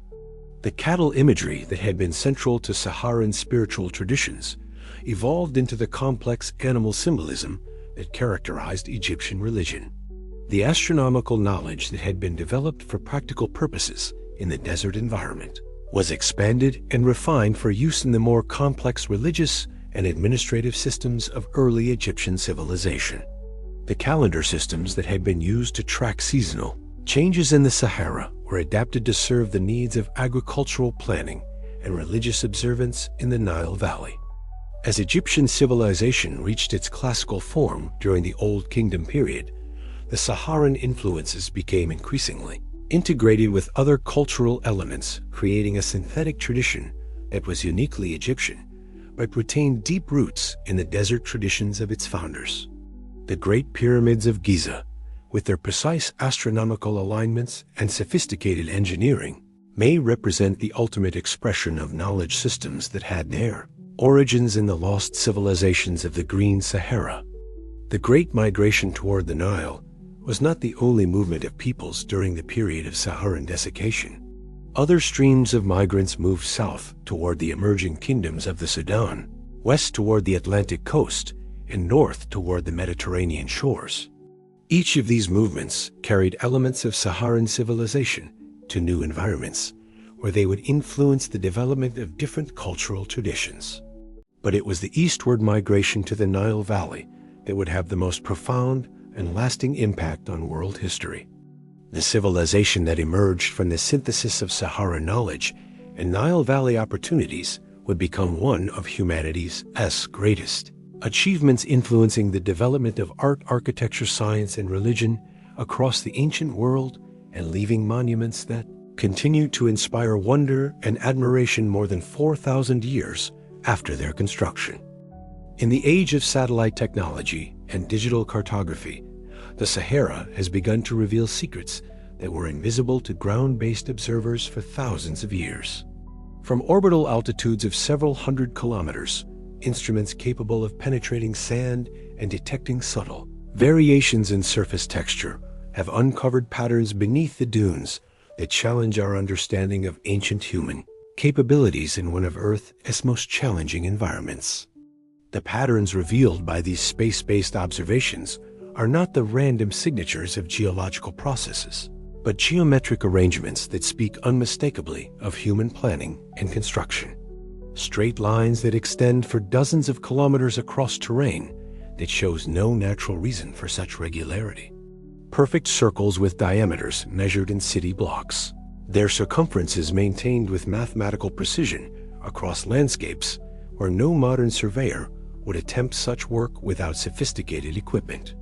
Most intriguing of all are the grid patterns, networks of intersecting lines that create rectangular divisions of the landscape with the precision of modern urban planning. These grids, buried beneath meters of accumulated sand, suggest urban environments organized according to principles that required not just engineering knowledge, but sophisticated mathematical understanding and the social organization necessary to implement large-scale construction projects. The discovery process began with routine geological surveys conducted by space agencies, mapping mineral resources and studying climate patterns.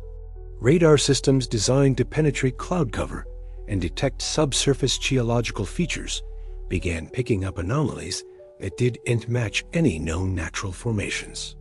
When these signals were processed and enhanced, they revealed geometric patterns that were too regular to be natural, too extensive to be accidental. One of the most spectacular discoveries was made in the Tanis-roofed region of southern Algeria, where satellite radar detected what appears to be a massive geometric complex buried under 30 meters of sand. The structure covers an area of over 100 square kilometers and consists of concentric circles connected by radial lines in a pattern that resembles a giant compass rose or mandala. The precision of the geometry is remarkable. The circles maintain perfect regularity despite their enormous size, while the radial lines point to specific astronomical directions with an accuracy that suggests sophisticated understanding of celestial mechanics. Ground-penetrating radar deployed at selected points within this buried complex has confirmed the presence of substantial stone structures at the depths indicated by satellite data. The radar returns suggest walls, foundations, and what may be ceremonial or administrative buildings arranged according to the geometric pattern visible from space. Carbon dating of organic materials found in test excavations indicates construction during the later stages of the African Humid Period, when the Sahara was still green, but beginning its transformation toward desert conditions. Similar discoveries have been made across the breadth of the Sahara, from Mauritania in the west to Sudan in the east. In the Merzouk Basin of Libya, magnetometer surveys have detected geometric patterns that suggest a network of connected settlements spanning hundreds of square kilometers. The magnetic signatures indicate primarily stone construction, with some structures showing the characteristic patterns of multi-story buildings and what may be sophisticated drainage or water management systems. The scale of these buried complexes is staggering. Individual sites cover areas larger than many modern cities, while the overall pattern of geometric arrangements extends across regions the size of European countries. If these structures represent urban centers, they would rank among the largest human settlements ever constructed, rivaling or exceeding the greatest cities of the ancient world in their extent and apparent sophistication. The engineering challenges involved in creating such geometric precision across vast distances in a desert environment would test even modern construction capabilities. Maintaining straight lines across dozens of kilometers of varied terrain requires sophisticated surveying techniques and probably astronomical knowledge for navigation. Creating perfect circles with diameters measured in kilometers requires mathematical understanding and construction, techniques that go far beyond simple architectural knowledge. The social organization required for such projects would have been equally impressive. Coordinating the labor of thousands of workers across vast distances, maintaining quality control and geometric precision over construction. Periods that may have lasted generations, ensuring adequate supplies of materials and provisions for work crews.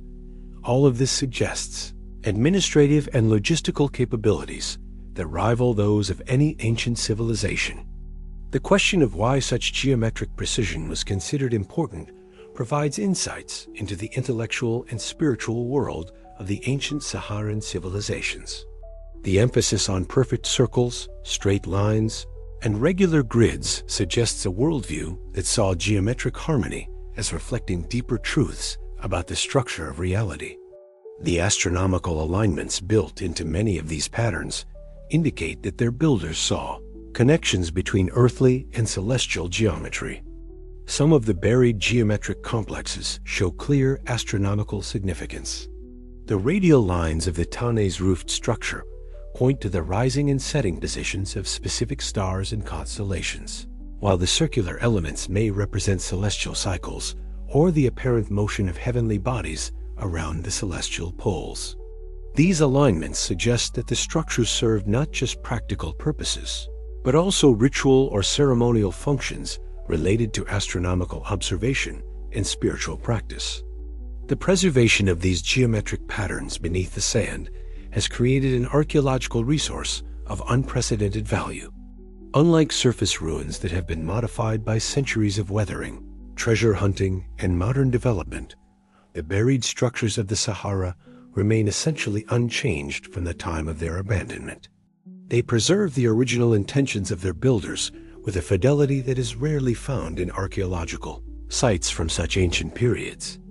The technological challenges of excavating these sites are enormous. Removing tens of meters of sand while maintaining the precise control necessary for proper archaeological recording requires techniques and equipment that push the boundaries of current field methodology. The scale of many sites makes complete excavation impossible with current resources, forcing archaeologists to focus on small sample areas that can provide information about construction techniques, dating, and cultural context. Selective excavation guided by remote sensing data has already yielded remarkable results. Stone blocks cut with precision that matches the finest achievements of classical Mediterranean civilizations. Mortar and cement that has maintained its integrity for thousands of years.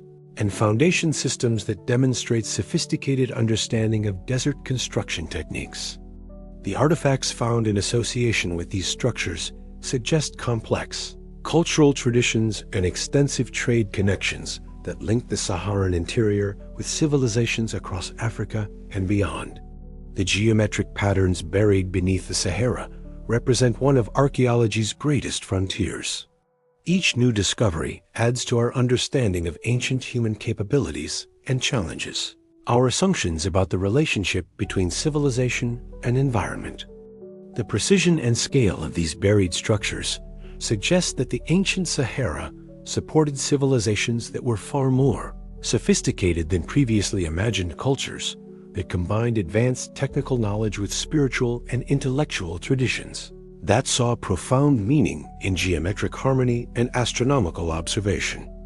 In the heart of Mauritania's Saharan vastness, where emptiness stretches to every horizon and the silence is broken only by the whisper of wind across sand, lies one of Earth's most enigmatic formations.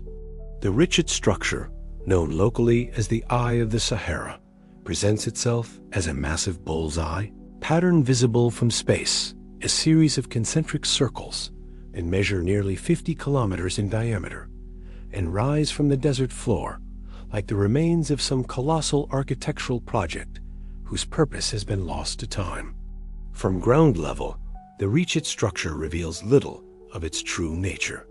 Travelers crossing its terrain encounter only a series of low ridges and depressions, rocky outcrops scattered across a landscape that seems unremarkable compared to the dramatic escarpments and towering dunes found elsewhere in the Sahara. It is only from high altitude, from aircraft or satellite imagery, that the structure as true magnificence becomes apparent, its perfect circular symmetry emerging like a mandala drawn by giants across the desert floor.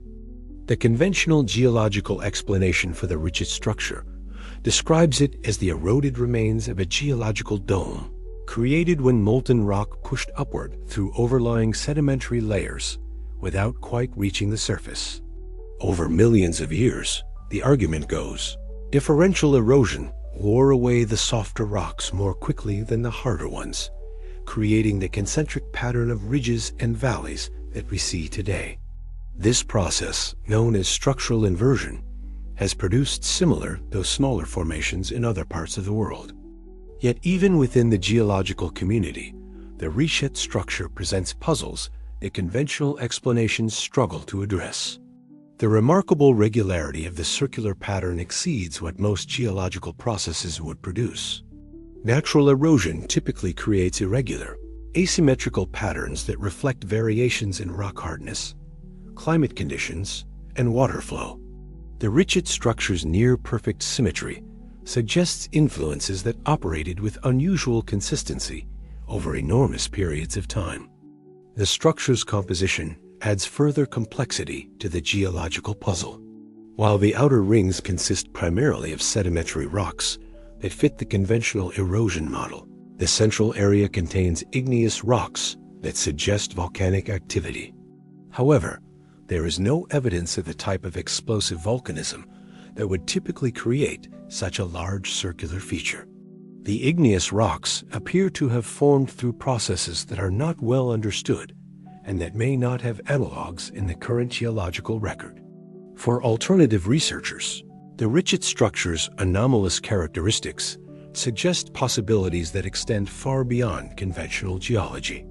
Its size, circular perfection, and prominent location in the Sahara have led some to propose that it represents the remains of a massive artificial construction, perhaps the foundation of an ancient city of unprecedented scale, or even the legendary Atlantis described in Plato's dialogues.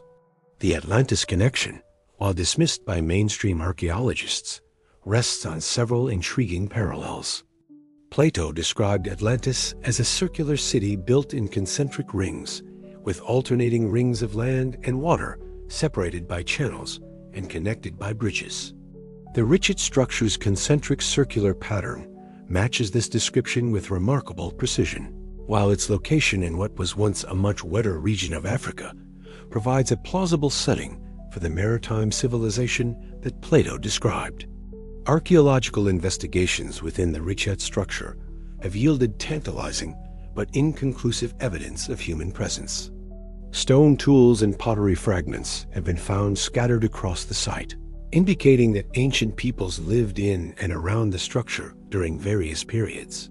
Some of these artifacts show sophisticated craftsmanship and may date to periods when the surrounding region was still receiving enough rainfall to support substantial populations.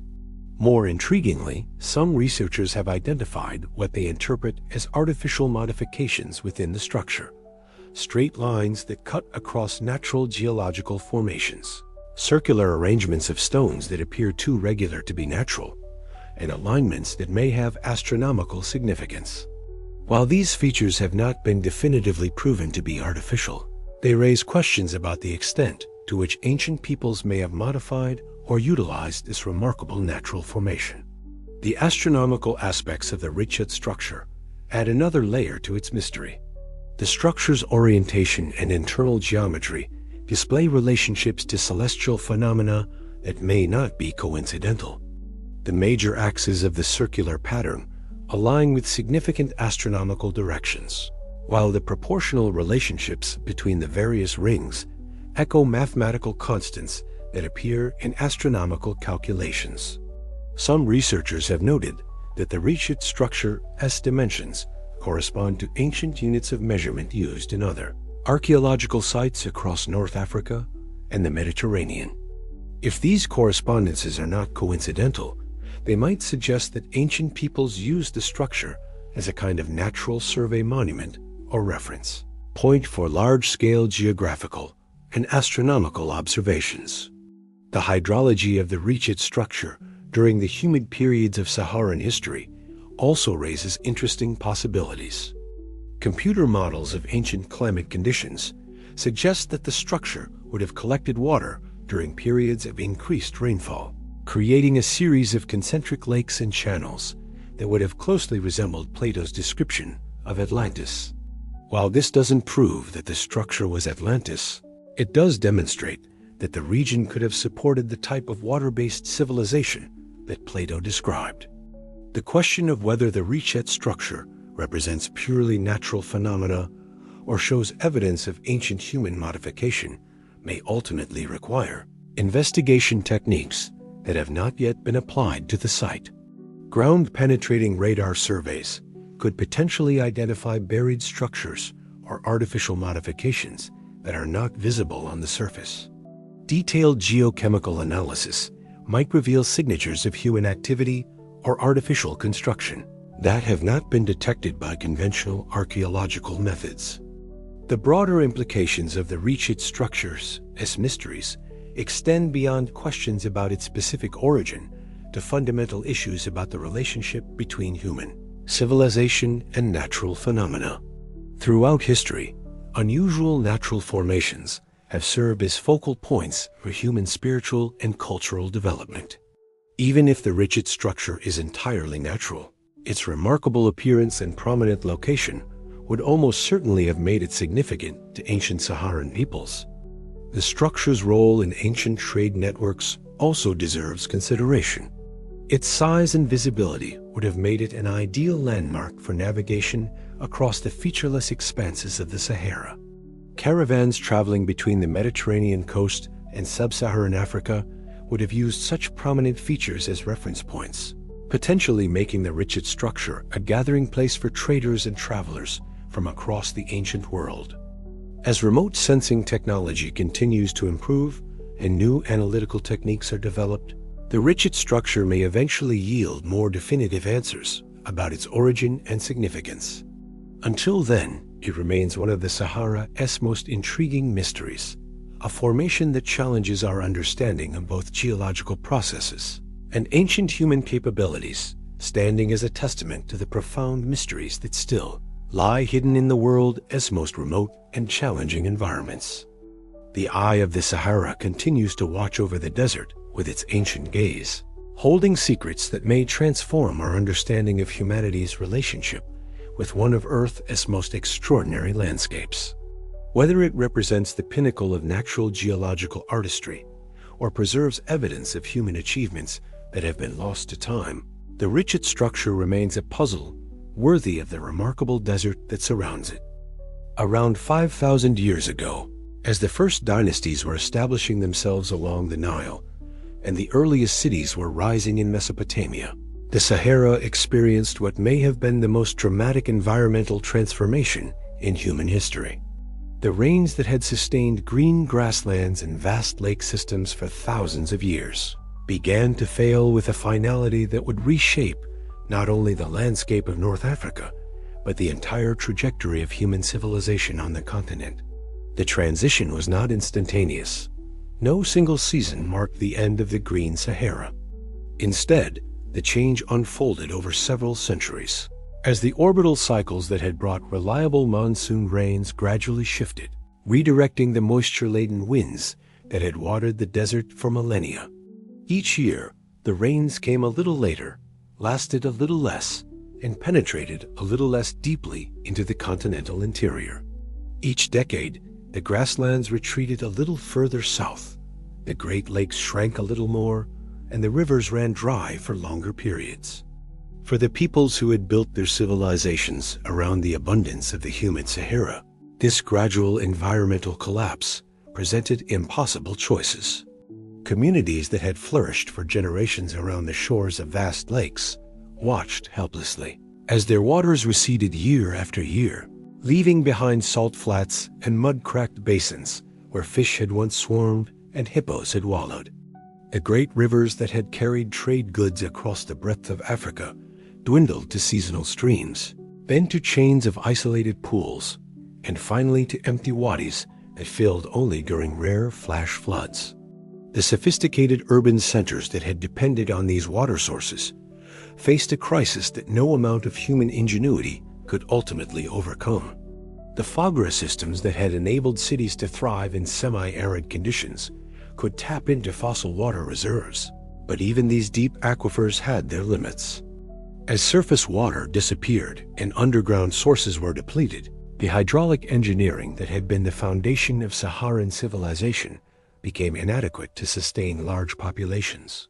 The abandonment of the great Saharan cities was not a sudden exodus, but a gradual hemorrhaging of population as families and communities made individual decisions about their survival. Some attempted to adapt to the changing conditions, modifying their lifestyles and technologies to cope with increasing aridity. Others chose migration, following the retreating zone of reliable rainfall toward more hospitable regions. Still others may have simply disappeared, their knowledge and cultural traditions dying with them as the desert claimed their settlements. The process of abandonment can be read in the archaeological record of sites across the Sahara. In the early phases of decline, artifacts suggest attempts at adaptation, changes in pottery styles that reflect new water storage needs, modifications in tool technologies that indicate shifts in subsistence strategies, and evidence of trade networks reorganizing to cope with the destruction of traditional routes. But as conditions continued to deteriorate, the archaeological record becomes increasingly sparse, finally disappearing altogether as the last inhabitants departed for more viable locations. The cultural impact of this great abandonment extended far beyond the immediate effects on the populations directly involved. The Sahara had served as a crucial bridge between the Mediterranean world and sub-Saharan Africa, facilitating the exchange not just of goods, but of ideas, technologies, and cultural practices. As the desert became impassable to all but the most specialized nomadic peoples, this communication network was severed, isolating the civilizations of North and South Africa from each other for centuries. The knowledge systems that had developed during the Green Sahara's flourishing faced a particularly tragic fate. The astronomical observations accumulated over thousands of years of clear desert skies, the hydraulic engineering techniques perfected in the management of seasonal water resources, the artistic and religious traditions that had found expression in the great rock art galleries. All of this intellectual heritage was scattered to the winds as its bearers dispersed to distant lands or simply vanished with their communities. Some of this knowledge survived, carried by refugees who managed to establish themselves in new environments where their skills remained relevant. The astronomical wisdom of Saharan stargazers may have contributed to the sophisticated calendar systems of Egyptian and Sudanese civilizations, while the water management techniques developed in the desert found new applications in the irrigation systems of the Nile Valley and the emerging kingdoms of the Western Sudan. But much was inevitably lost in the process of cultural transmission. Knowledge that had been preserved in oral traditions maintained by specialized groups could disappear entirely if those groups failed to survive the migration process or found no suitable environment in which to continue their practices. Technical skills that required specific environmental conditions or materials might become irrelevant in new settings, leading to their abandonment and eventual forgetting. The great forgetting that accompanied the Sahara's transformation into desert had implications that extended far beyond Africa. The severance of trans-Saharan communication networks disrupted trade. Relationships that had connected the Mediterranean world with tropical Africa, forcing European and Middle Eastern civilizations to develop alternative routes to access the gold, ivory, and other valuable resources of the African interior. These new routes, primarily maritime connections along the east and west coasts of Africa, would shape patterns of cultural contact and economic exchange for millennia to come. The environmental lessons embedded in the Sahara's collapse were also lost to subsequent civilizations.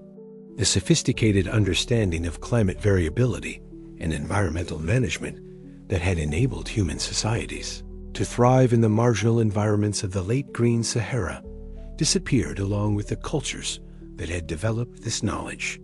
Later, civilizations would have to rediscover through painful experience the principles of sustainable resource management that their Saharan predecessors had mastered.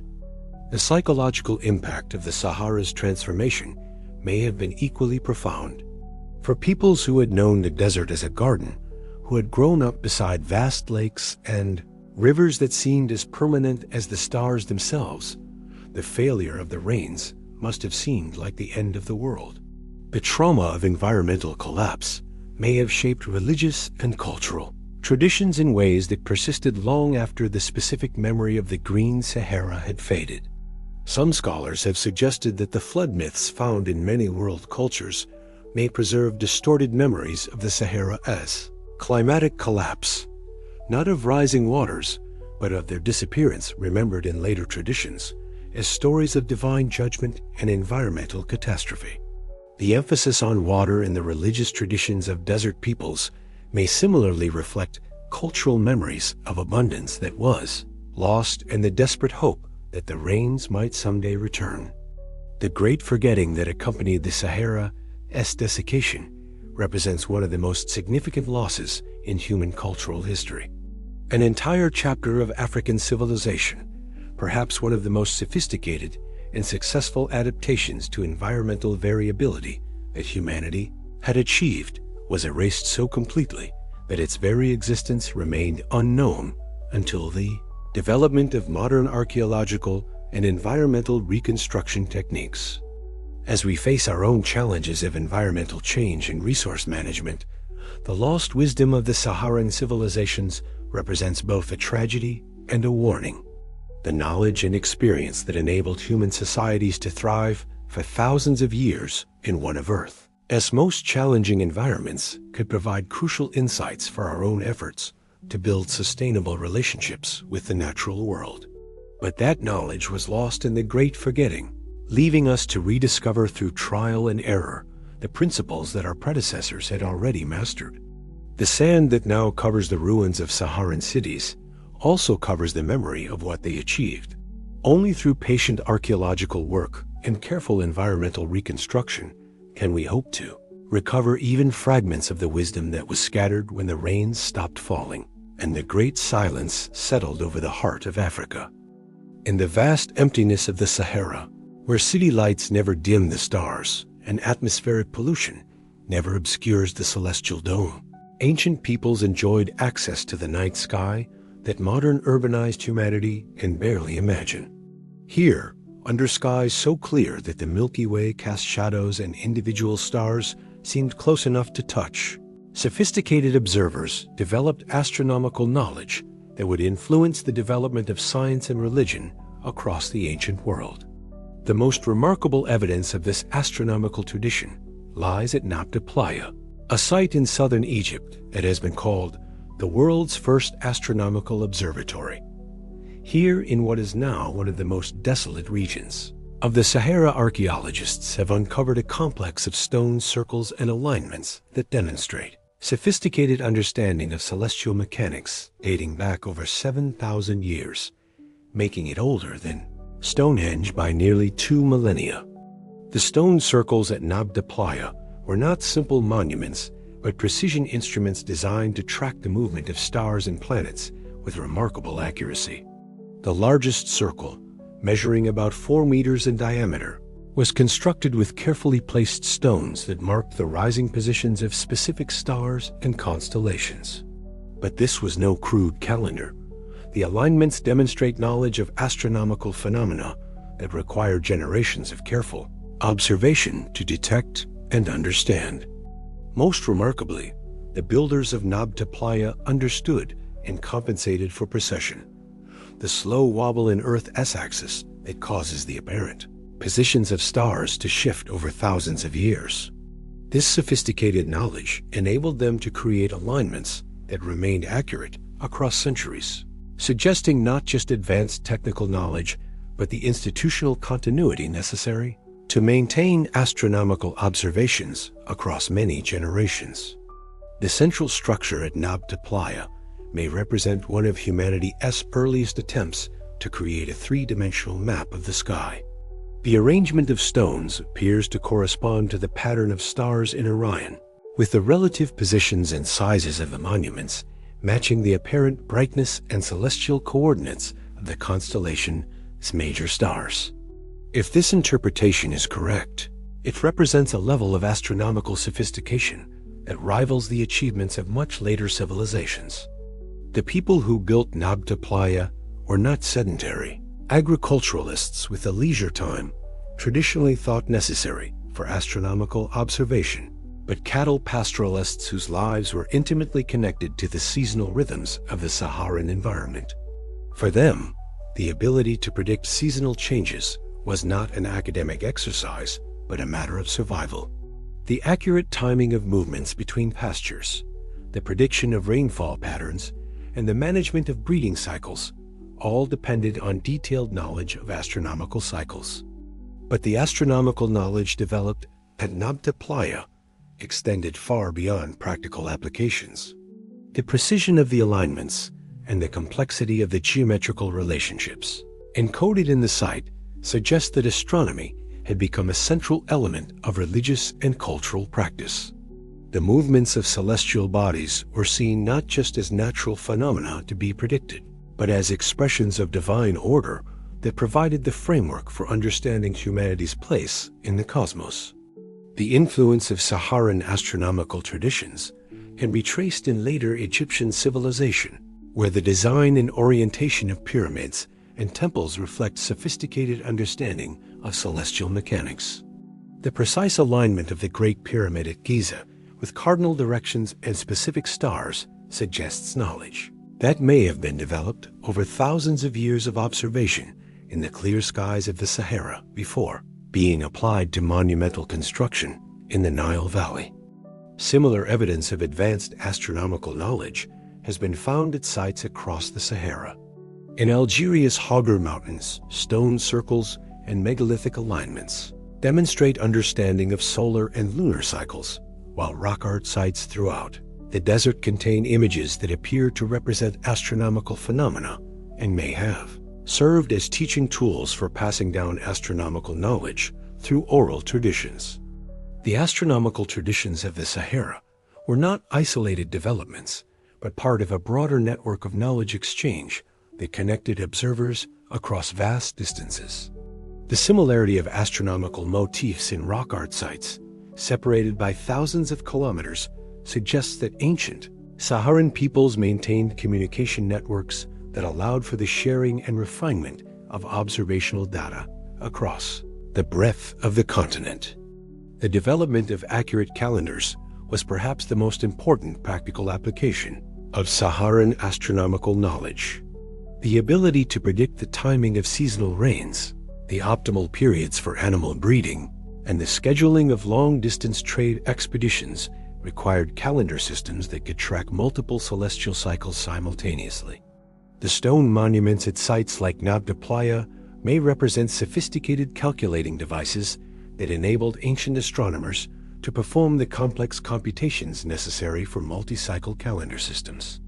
The religious implications of astronomical knowledge were equally profound.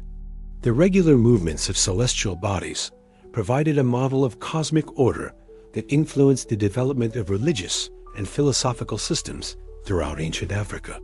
The concept of Mat, the fundamental principle of balance and order that was central to Egyptian religion, may have its origins in astronomical observations that revealed the mathematical precision underlying celestial movements. The knowledge systems developed by Saharan astronomers also influenced the development of mathematics and geometry. The precise measurements required for astronomical observation and the complex calculations necessary for predicting celestial events fostered the development of mathematical concepts and techniques that would later find application in architecture, engineering, and other practical fields. As the Sahara gradually became more arid, and the communities that had sustained these astronomical traditions were forced to disperse, the knowledge they had accumulated faced the constant threat of loss.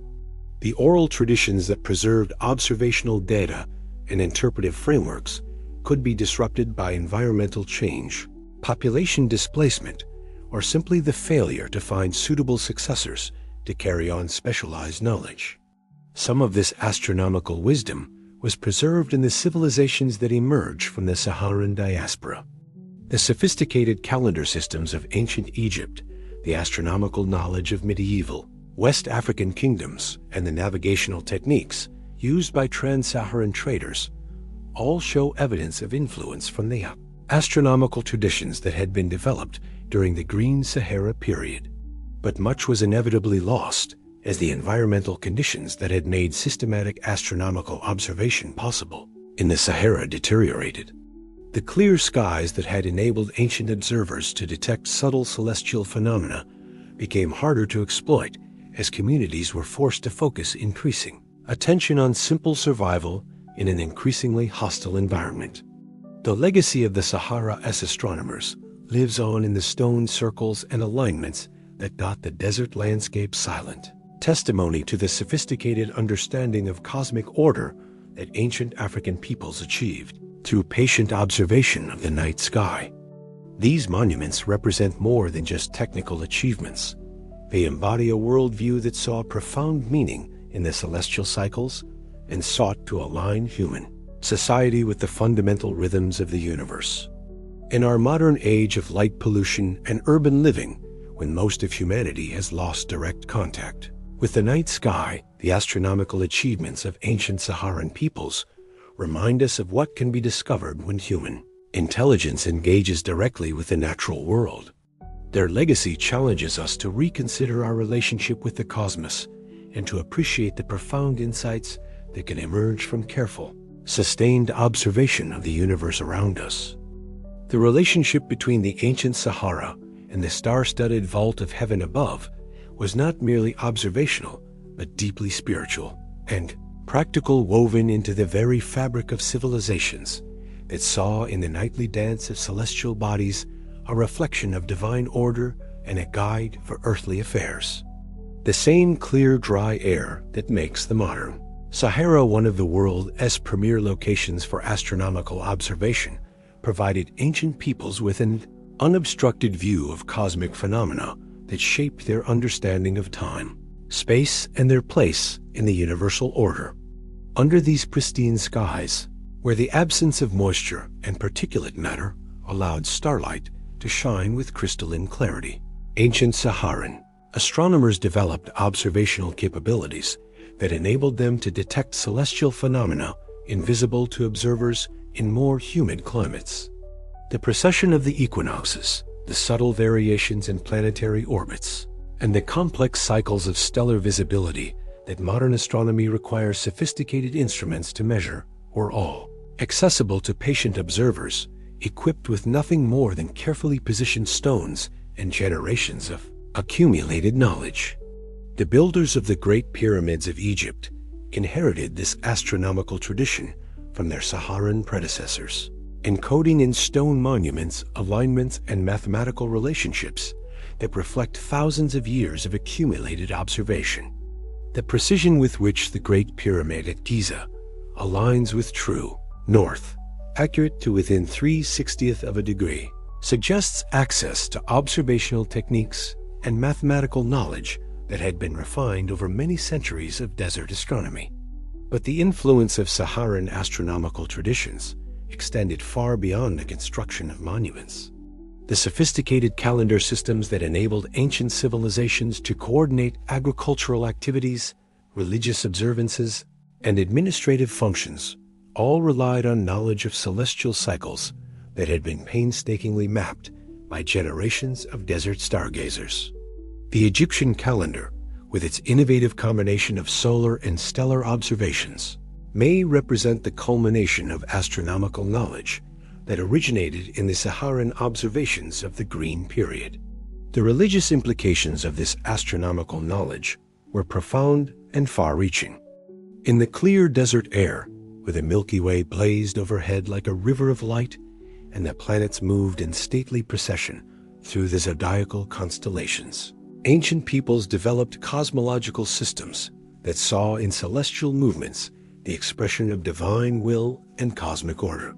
A concept that earthly events reflected heavenly patterns, the principle of as above, so below, that would later influence religious and philosophical traditions across the ancient world, may have originated in the astronomical observations of Saharan peoples who had unprecedented access to celestial phenomena. The technical achievements of Saharan astronomers were matched by their artistic expression of astronomical knowledge. The rock art galleries of the desert contain numerous images that can only be interpreted as star maps, constellation diagrams, and representations of celestial events. These artistic records serve not just as documentation of observations, but as teaching tools that enabled the transmission of complex astronomical knowledge through oral traditions that could survive, even when the communities that created them were forced to migrate. Some of the most intriguing astronomical art found in Saharan rock galleries appears to represent celestial events that modern astronomy has only recently been able to predict and explain. Images that may depict supernova, comets, or planetary conjunctions suggest that ancient observers were not just tracking regular celestial cycles, but recording unusual events that occurred perhaps once in a lifetime, or even less frequently. The mathematical sophistication implicit in Saharan astronomical achievements extended beyond simple observation to complex calculations involving multiple celestial cycles. The ability to predict eclipses, track the wandering of planets through the zodiacal constellations, and coordinate multiple calendar systems required mathematical techniques that would not be surpassed by other civilizations for thousands of years. The social organization necessary to sustain such sophisticated astronomical traditions suggests communities with considerable intellectual resources and institutional continuity. The knowledge required for precision astronomy could not be acquired by individual observers working in isolation, but required coordinated efforts by groups of specialists who could compare observations, test predictions, and refine techniques across generations. These astronomical communities also required methods for preserving and transmitting knowledge that could survive environmental changes and social disruptions. The stone monuments found at sites across the Sahara may represent not just observational instruments, but permanent repositories of astronomical knowledge designed to preserve crucial information, even if the oral traditions that originally accompanied them were lost. The decline of Saharan civilization as the desert became increasingly arid represented more than just the displacement of human populations. It marked the disruption of astronomical traditions that had been developing for thousands of years. The loss of access to the exceptionally clear skies of the Saharan interior, combined with the social disruption caused by environmental change, meant that much of the accumulated astronomical knowledge was lost or diluted as it was transmitted to new environments. However, elements of Saharan astronomical tradition survived in the civilizations that emerged from the Great Migration.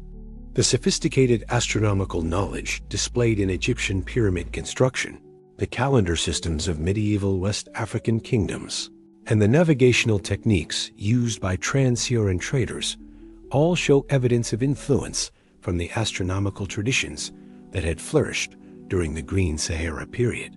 The legacy of Saharan astronomy can also be traced in the mathematical and philosophical traditions that developed in later African civilizations.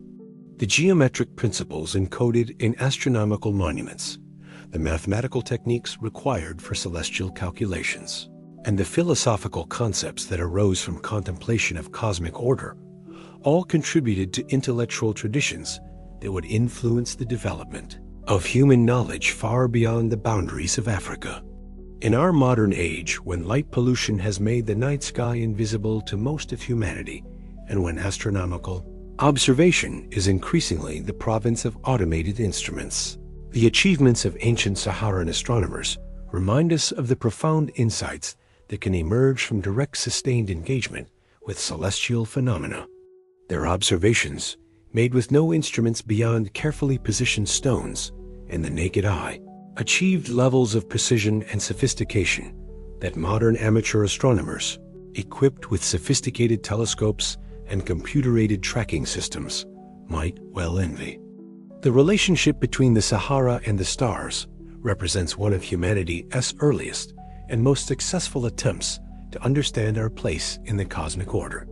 Under the clear desert skies, ancient peoples developed not just technical knowledge of astronomical phenomena, but a worldview that saw in the movements of celestial bodies a reflection of fundamental principles. that governed both earthly and heavenly realms. This integration of observation, mathematics, religion, and philosophy created intellectual traditions that influenced the development of civilization far beyond the boundaries of the desert.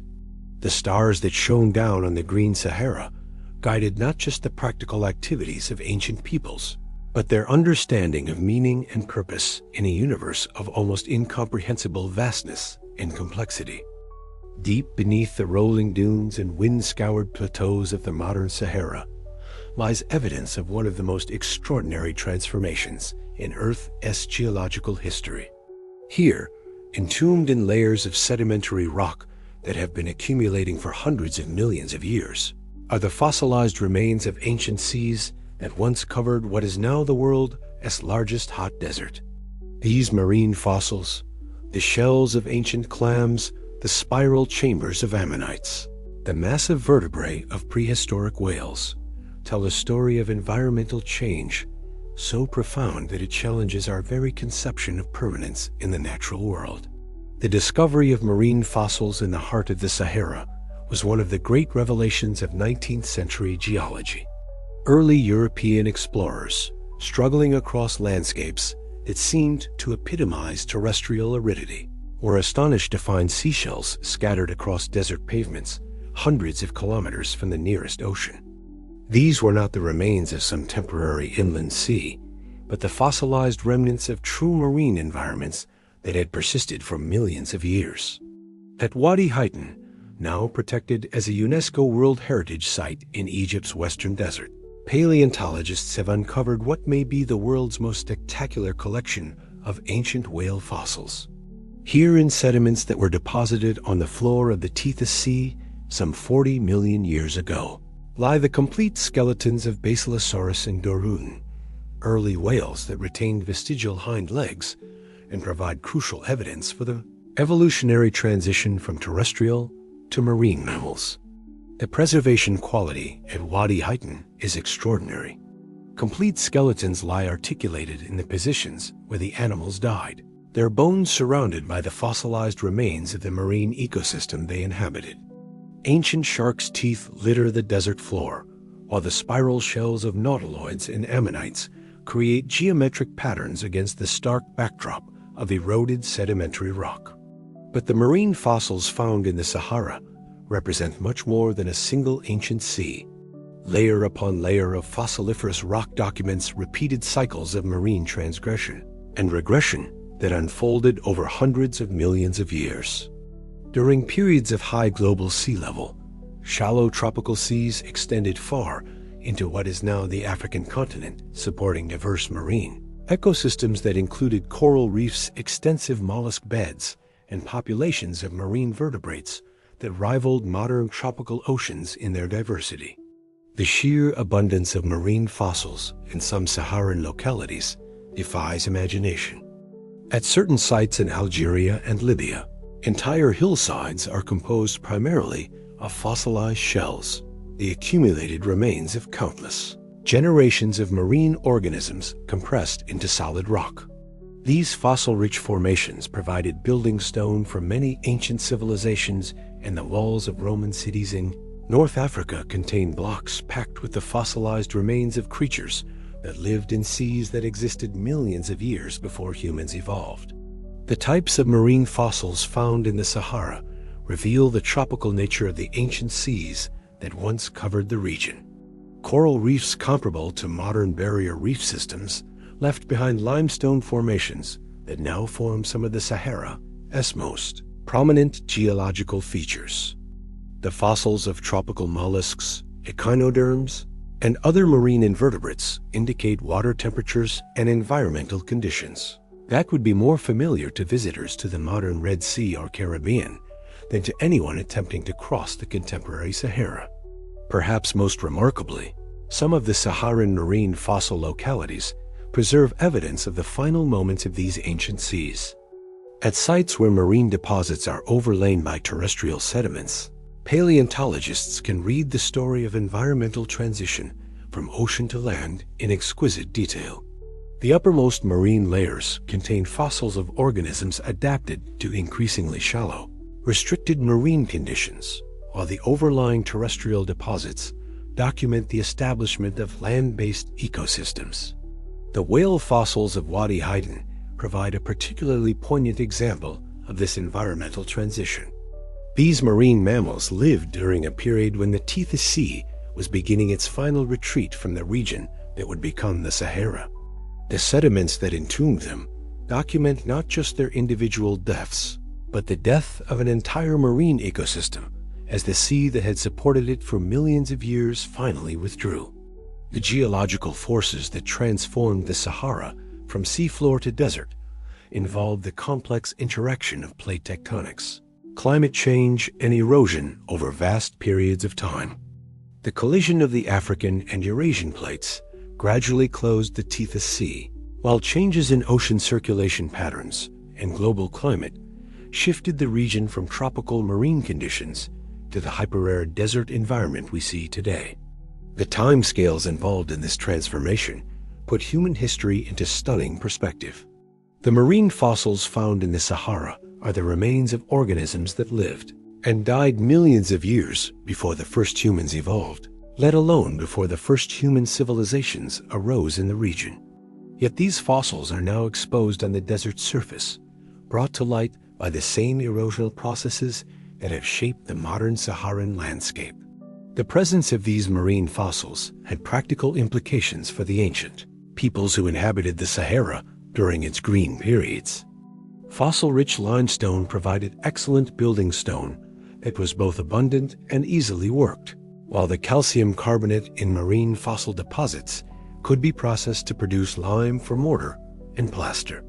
Some ancient Saharan settlements show evidence of sophisticated quarrying operations that exploited fossil-rich rock formations.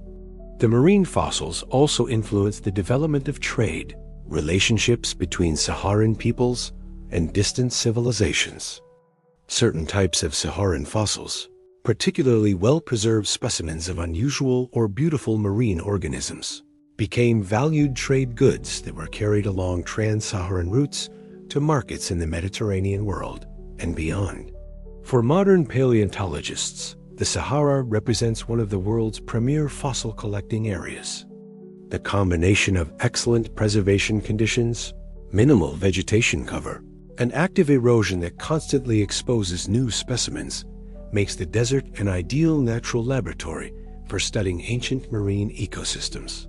Research conducted at Saharan fossil sites has contributed crucial evidence for understanding evolution, extinction, and environmental change over geological timescales. The marine fossils of the Sahara serve as a profound reminder of the impermanence of even the most fundamental aspects of our planet's geography. The desert that seems so eternal, so unchanging in its harsh aridity, is itself merely the latest chapter in a story of environmental transformation that has been unfolding for hundreds of millions of years. The seas that once covered this land have disappeared so completely that their very existence would be unknown were it not for the fossilized remains of their inhabitants. As we contemplate the marine fossils scattered across the Saharan landscape, we are reminded that the Earth's environmental systems are capable of changes so profound that they can transform oceans into deserts and deserts into oceans. The same geological processes that created the fossil seas beneath the Sahara continue to operate today, slowly but inexorably reshaping our planet's surface and transforming familiar landscapes into configurations that future generations may find as strange and wonderful as we find the whale skeletons now emerging from the desert sands. As the great ice sheets of the last glacial maximum began their retreat, some 20,000 years ago, the world's oceans slowly began to rise, swallowing coastal plains and river deltas that had been exposed for tens of thousands of years. Along the margins of Africa, where the Sahara reached toward the sea, this marine transgression may have claimed some of humanity as most sophisticated early settlements, coastal civilizations that had developed complex societies during a long period when sea levels stood 120 meters lower than they do today. The scale of this lost landscape is difficult to comprehend from our modern perspective. The continental shelf areas that are now submerged beneath the Atlantic and Mediterranean waters once comprised vast coastal plains that extended hundreds of kilometers beyond the present shoreline. Rivers that today reach the sea through narrow coastal valleys once meandered across broad floodplains, creating extensive deltaic systems that would have provided ideal conditions for human settlement.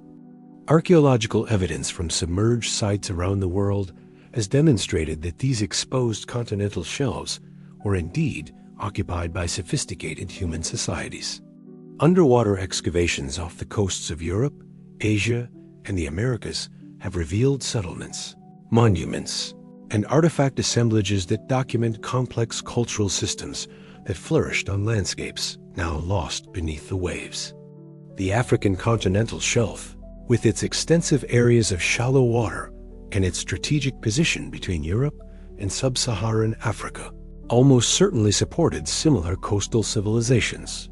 The timing of the post-glacial sea level rise coincides with the period when the Sahara was transitioning from its green phase to its current arid condition. As the interior lakes and rivers began to fail, coastal populations may have represented the last refugia for sophisticated Saharan civilizations. The abundant resources of coastal environments, marine foods, fresh water from rivers, and springs, materials for construction and tool-making, could have supported large populations, even as the interior became increasingly uninhabitable. Some of the most intriguing evidence for these lost coastal civilizations comes from the oral traditions of peoples living along Africa's Atlantic and Mediterranean shores. Many of these traditions speak of ancient cities that were claimed by the sea, of great civilizations that flourished in times when the coastline was very different from its present configuration. While such oral traditions must be interpreted cautiously, they may preserve genuine historical memories of the coastal settlements that were submerged during the post-glacial sea level rise. The technological implications of coastal submergence are particularly significant for understanding the development of African civilization. Coastal environments typically foster innovation in navigation, fishing technology, and maritime trade, skills that would have been crucial for maintaining contact between scattered populations as environmental conditions deteriorated in the interior. The loss of these coastal centers may have disrupted trade networks and technological traditions that had been developing for thousands of years. Recent advances in underwater archaeology have begun to reveal evidence of submerged settlements along Africa's coasts. Off the coast of Morocco, divers have discovered stone structures and artifact assemblages in water depths that indicate construction during periods of lower sea level. While these discoveries are still in the early stages of investigation, they suggest that systematic underwater archaeological surveys could reveal extensive evidence of lost coastal civilizations. The geographic distribution of these potential underwater sites is particularly intriguing. Computer models of ancient coastlines indicate that some of the most extensive areas of exposed continental shelf were located precisely in the regions where Saharan rivers would have reached the sea during the humid period. The deltas of the ancient Tamanrasset and other major river systems would have created large areas of fertile, well-watered land ideally suited for human settlement. The submergence of these coastal civilizations may help explain some of the puzzling gaps in the archaeological record of North African cultural development. The apparent suddenness with which sophisticated technologies and cultural practices appeared in Nile Valley civilizations, for example, might be explained by the migration of refugee populations from submerged coastal centers that had maintained high levels of cultural and technological sophistication, even as the interior underwent environmental collapse. The relationship between coastal submergence and the development of maritime exploration is another area of significant interest. Populations facing the loss of their coastal homelands would have had strong incentives to develop improved navigation and boat-building technologies. The rapid spread of certain cultural and technological innovations across Africa during the post-glacial period might reflect the maritime dispersal of knowledge by refugees from submerged coastal settlements. The mineral and geological resources available in the now submerged coastal areas would have provided important advantages for ancient coastal civilizations. Exposed continental shelves often contain deposits of metals, salt, and other valuable materials that would have supported specialized industries and long-distance trade. The loss of access to these resources due to coastal submergence may have forced significant adaptations in the economic systems of surviving inland populations. The environmental conditions in ancient coastal areas would have been significantly different from both the modern coast and the contemporary interior. Lower sea levels meant that many areas now underwater were exposed land, while the humid climate of the Saharan period would have supported much more extensive vegetation coverage in coastal regions. These conditions could have supported population densities and cultural complexities that would be impossible to achieve in the same regions today. The preservation potential for archaeological remains in submerged coastal environments is often excellent.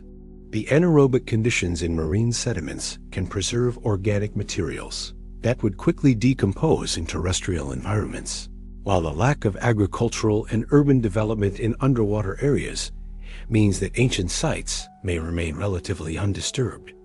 Systematic underwater archaeological surveys of Africa's continental shelves could potentially reveal archaeological assemblages that preserve aspects of ancient African civilization with unprecedented completeness. The technological challenges of underwater archaeology in African coastal waters are considerable, but not insurmountable. The development of new remote sensing technologies, improved diving equipment, and better methods for excavating and preserving underwater archaeological materials has made it increasingly feasible to investigate submerged sites at depths that would have been impossible to explore just a few decades ago. The implications of discovering sophisticated submerged coastal civilizations would extend far beyond African archaeology to influence our understanding of global patterns of cultural development. The interaction between sea level change and human cultural evolution represents one of the most important but understudied factors in human history. The African continental shelves, with their extensive areas of shallow water and their strategic position in global trade networks, represent one of the most promising areas for investigating these relationships.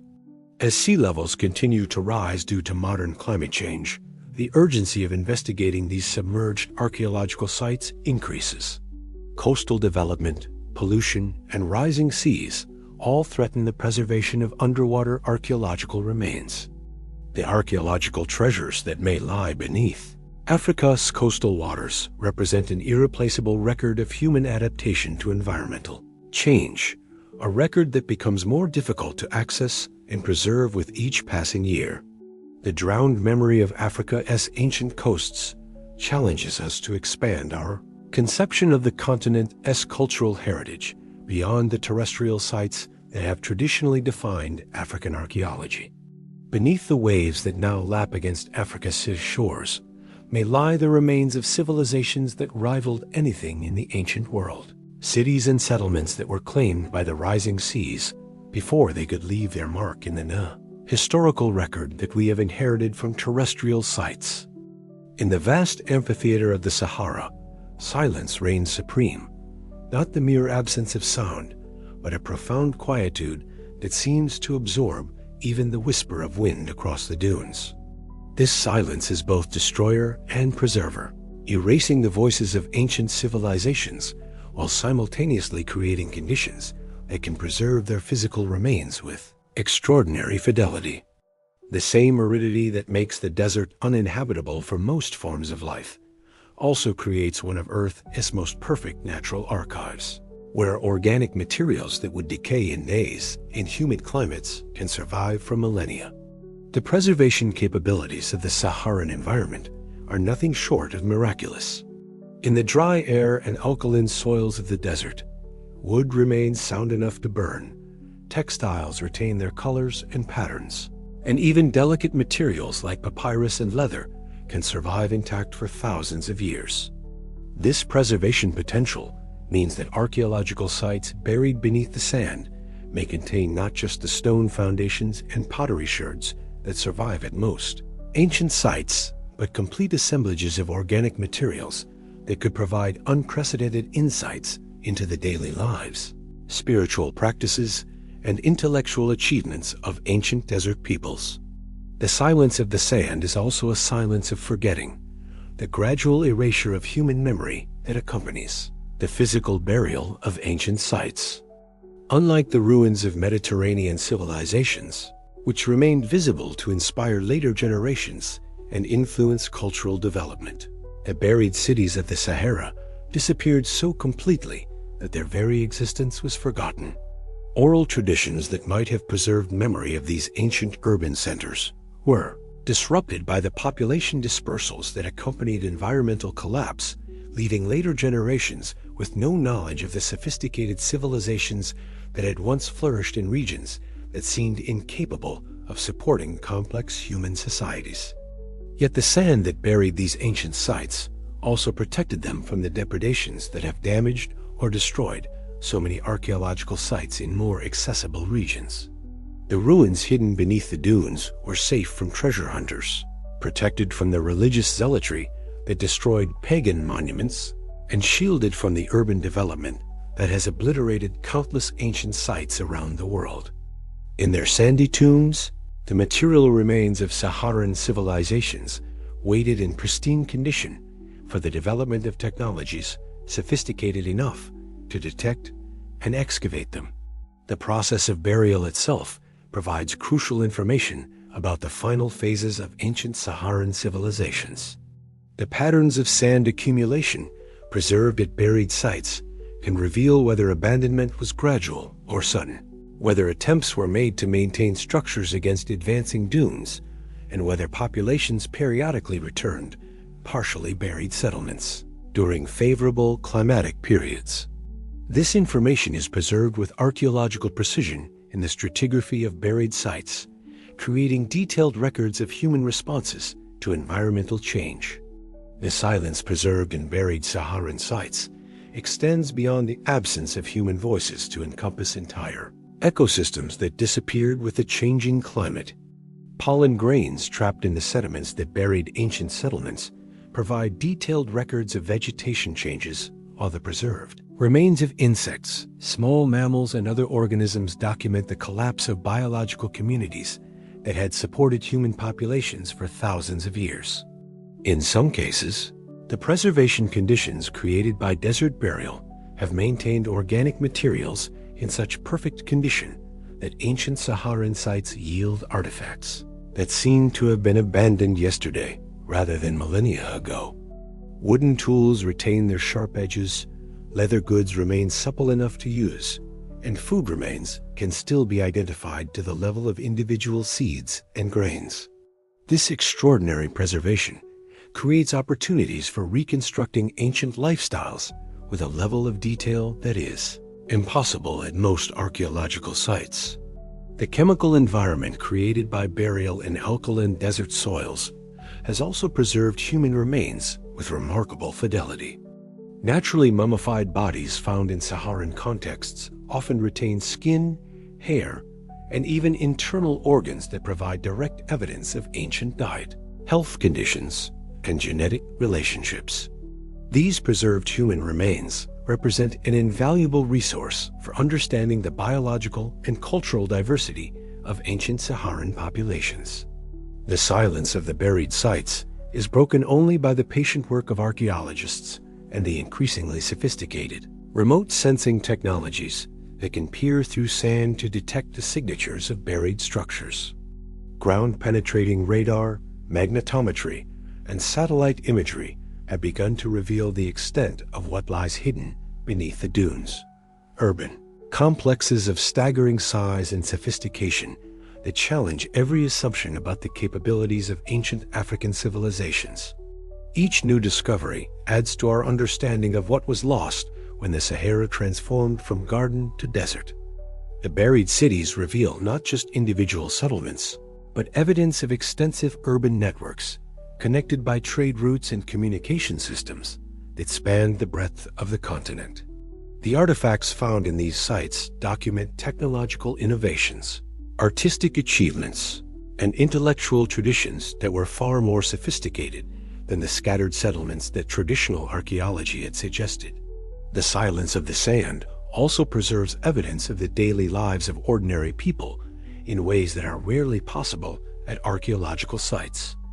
In the dry conditions of buried Saharan settlements, archaeologists can recover evidence of food preparation, textile production, tool manufacturing, and other mundane activities that formed the foundation of ancient civilizations, but are usually lost to decay and deterioration. The preservation of written materials in buried Saharan sites holds particular promise for revolutionizing our understanding of ancient African civilizations. Documents written on papyrus, leather, or other organic materials that would have decomposed in more humid climates may survive intact in desert burial contexts. The discovery and translation of such documents could provide direct access to the thoughts, beliefs, and historical records of ancient Saharan peoples in their own words. The silence preserved in buried Saharan sites is not empty but full, pregnant with the potential to reveal aspects of human civilization that have been lost to conventional history. Each grain of sand that covers these ancient remains also protects them, ensuring that future generations of researchers will have access to archaeological resources that may hold keys to understanding some of humanity's greatest achievements. The challenge facing modern archaeology is to break the silence of the sand in ways that preserve, rather than destroy, the irreplaceable information it contains. The scale of buried Saharan sites makes complete excavation impossible, requiring the development of new techniques for selective investigation guided by remote sensing data. The harsh conditions of desert archaeology also demand innovations in excavation methodology, conservation techniques, and site protection that push the boundaries of current archaeological practice. As climate change and political instability threaten archaeological sites around the world, the buried treasures of the Sahara represent both an opportunity and a responsibility. These sites contain information about human responses to environmental change that could provide crucial insights for our own efforts to adapt to changing conditions. But they also represent irreplaceable cultural heritage that belongs not just to Africa, but to all humanity. The silence of the sand that has protected these archaeological treasures for thousands of years continues to guard them today. Breaking that silence to reveal the secrets hidden beneath the dunes requires not just advanced technology and archaeological expertise, but also the patience and reverence appropriate to encounters with some of humanity's greatest lost civilizations. In the preserved remains waiting beneath the Saharan sands lies evidence that could transform our understanding of human achievement and remind us that even in Earth's most challenging environments, human creativity and ingenuity can create wonders that endure across the millennia. As the first light of dawn touches the endless sea of sand that defines the modern Sahara, transforming the dunes from shadowed valleys into waves of gold and amber, we return to the question that has guided our journey through this landscape of silence and secrets. Were the first architects of civilization children of the Sahara? The evidence we have explored, the buried cities revealed by radar, the sophisticated astronomical monuments, the hydraulic engineering marvels hidden beneath the sand, suggests an answer that challenges our fundamental assumptions about the relationship between environment and human achievement. The desert remembers everything, even when we have forgotten. In the geological archive, written in sand and stone, in the chemical signatures preserved in ancient lake beds, in the genetic patterns of scattered populations whose ancestors once thrived in this now arid expanse, the Sahara maintains a perfect record of what was lost when the rains failed and the great silence settled over the heart of Africa. This memory is not nostalgic, but scientific, encoded in physical evidence that patient research can decode and interpret. The civilizations that flourished during the Sahara's Green Age were not primitive precursors to later achievements, but sophisticated societies that solved complex problems of survival and prosperity in one of Earth's most challenging environments. They developed technologies for water management that enabled cities to thrive in semi-arid conditions, created astronomical knowledge systems that tracked celestial cycles with extraordinary precision, and established trade networks that connected the Mediterranean world with tropical Africa across thousands of kilometers of desert and grassland. When environmental change forced these civilizations to disperse, they carried their accumulated knowledge to new homes where it would influence the development of some of history's greatest cultural achievements. The rapid emergence of complex civilization in the Nile Valley, the sophisticated astronomical traditions of ancient Egypt, the hydraulic engineering capabilities that supported urban centers across Africa. All of these may represent the flowering of wisdom that had its roots in the lost cities of the Green Sahara. But the desert's memory extends beyond individual achievements to encompass broader patterns of human adaptation that speak directly to our contemporary challenges. The Saharan civilizations demonstrate that human societies can thrive even in marginal environments if they develop appropriate technologies and social systems. They also show that environmental change can overwhelm even the most sophisticated adaptations, forcing entire civilizations to reinvent themselves or face extinction.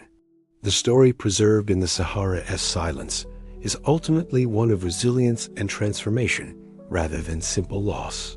The peoples who built the buried cities were not victims of environmental catastrophe, but active agents who made calculated decisions about survival and cultural continuity.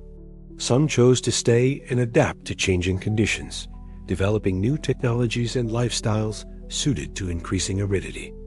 Others chose migration, carrying their knowledge and traditions to new environments where they could continue to develop and flourish. The knowledge systems developed during the Sahara's Green Age did not disappear with the civilizations that created them, but were transformed and transmitted through networks of cultural exchange that spanned continents and centuries. The astronomical wisdom of Saharan stargazers influenced the development of calendar systems from Egypt to West Africa. The hydraulic engineering techniques perfected in desert environments found new applications in river valley civilizations. The artistic and spiritual traditions developed under the clear skies of the ancient Sahara left their mark on cultures from the Mediterranean to the Atlantic coast. As we stand in the modern desert, surrounded by emptiness and silence, we must imagine the bustling cities that once rose where now only wind moves across the dunes. We must envision the rivers that carried trade goods and ideas across what is now impassable waste, the lakes that reflected star-filled skies and supported diverse ecosystems, the grasslands that fed herds, supported pastoral communities whose rock art galleries still celebrate the abundance of a vanished world.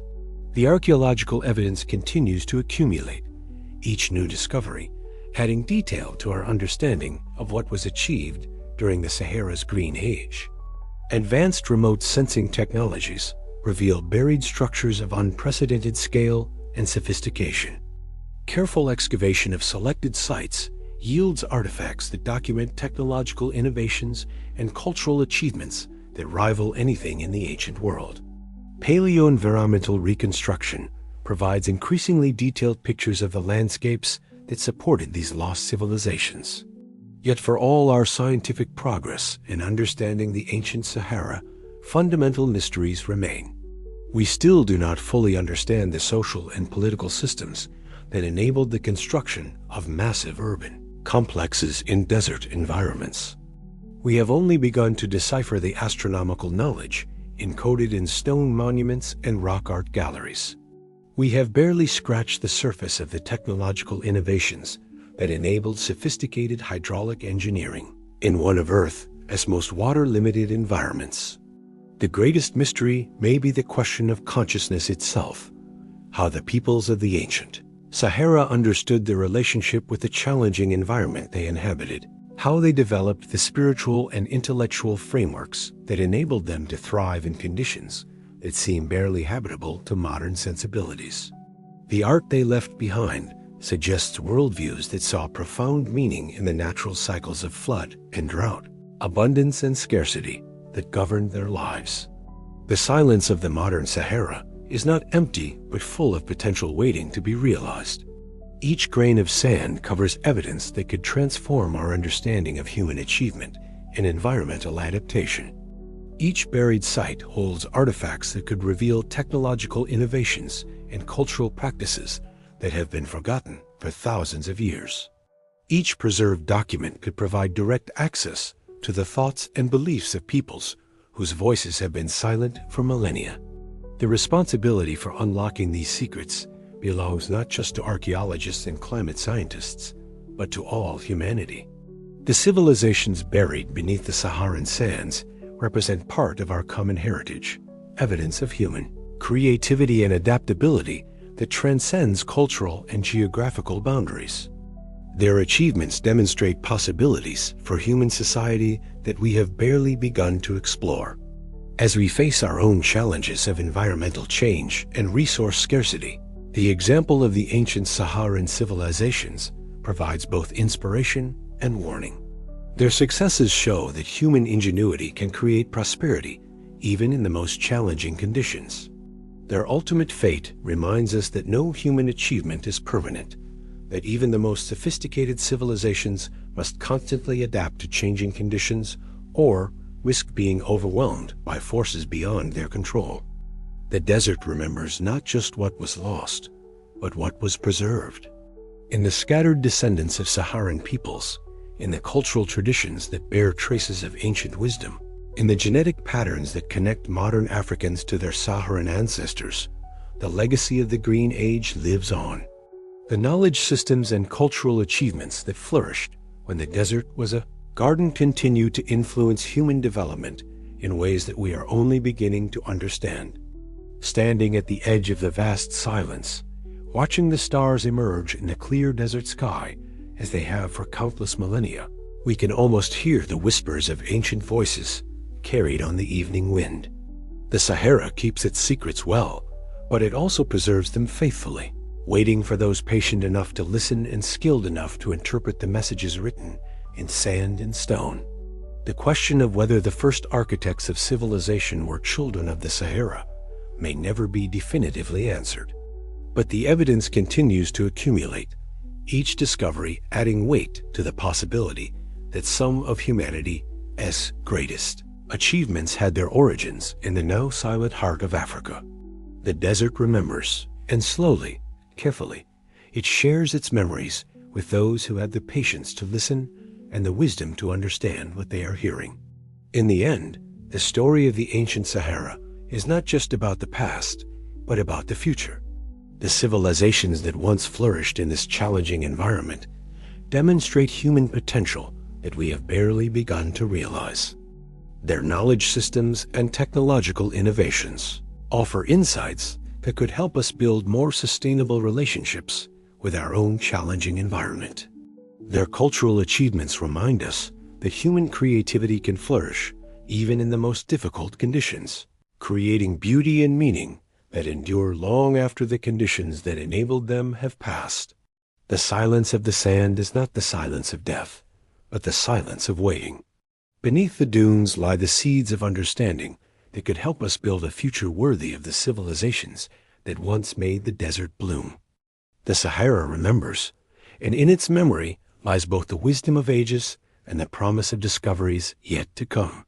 Asterisk, asterisk.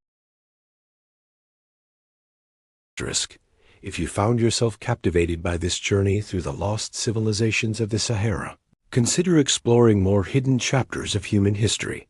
The desert keeps many secrets, and each discovery brings us closer to understanding the remarkable achievements of our ancestors who learned to make abundance from scarcity, beauty from hardship, and enduring wisdom from the ancient dance between humanity and the natural world.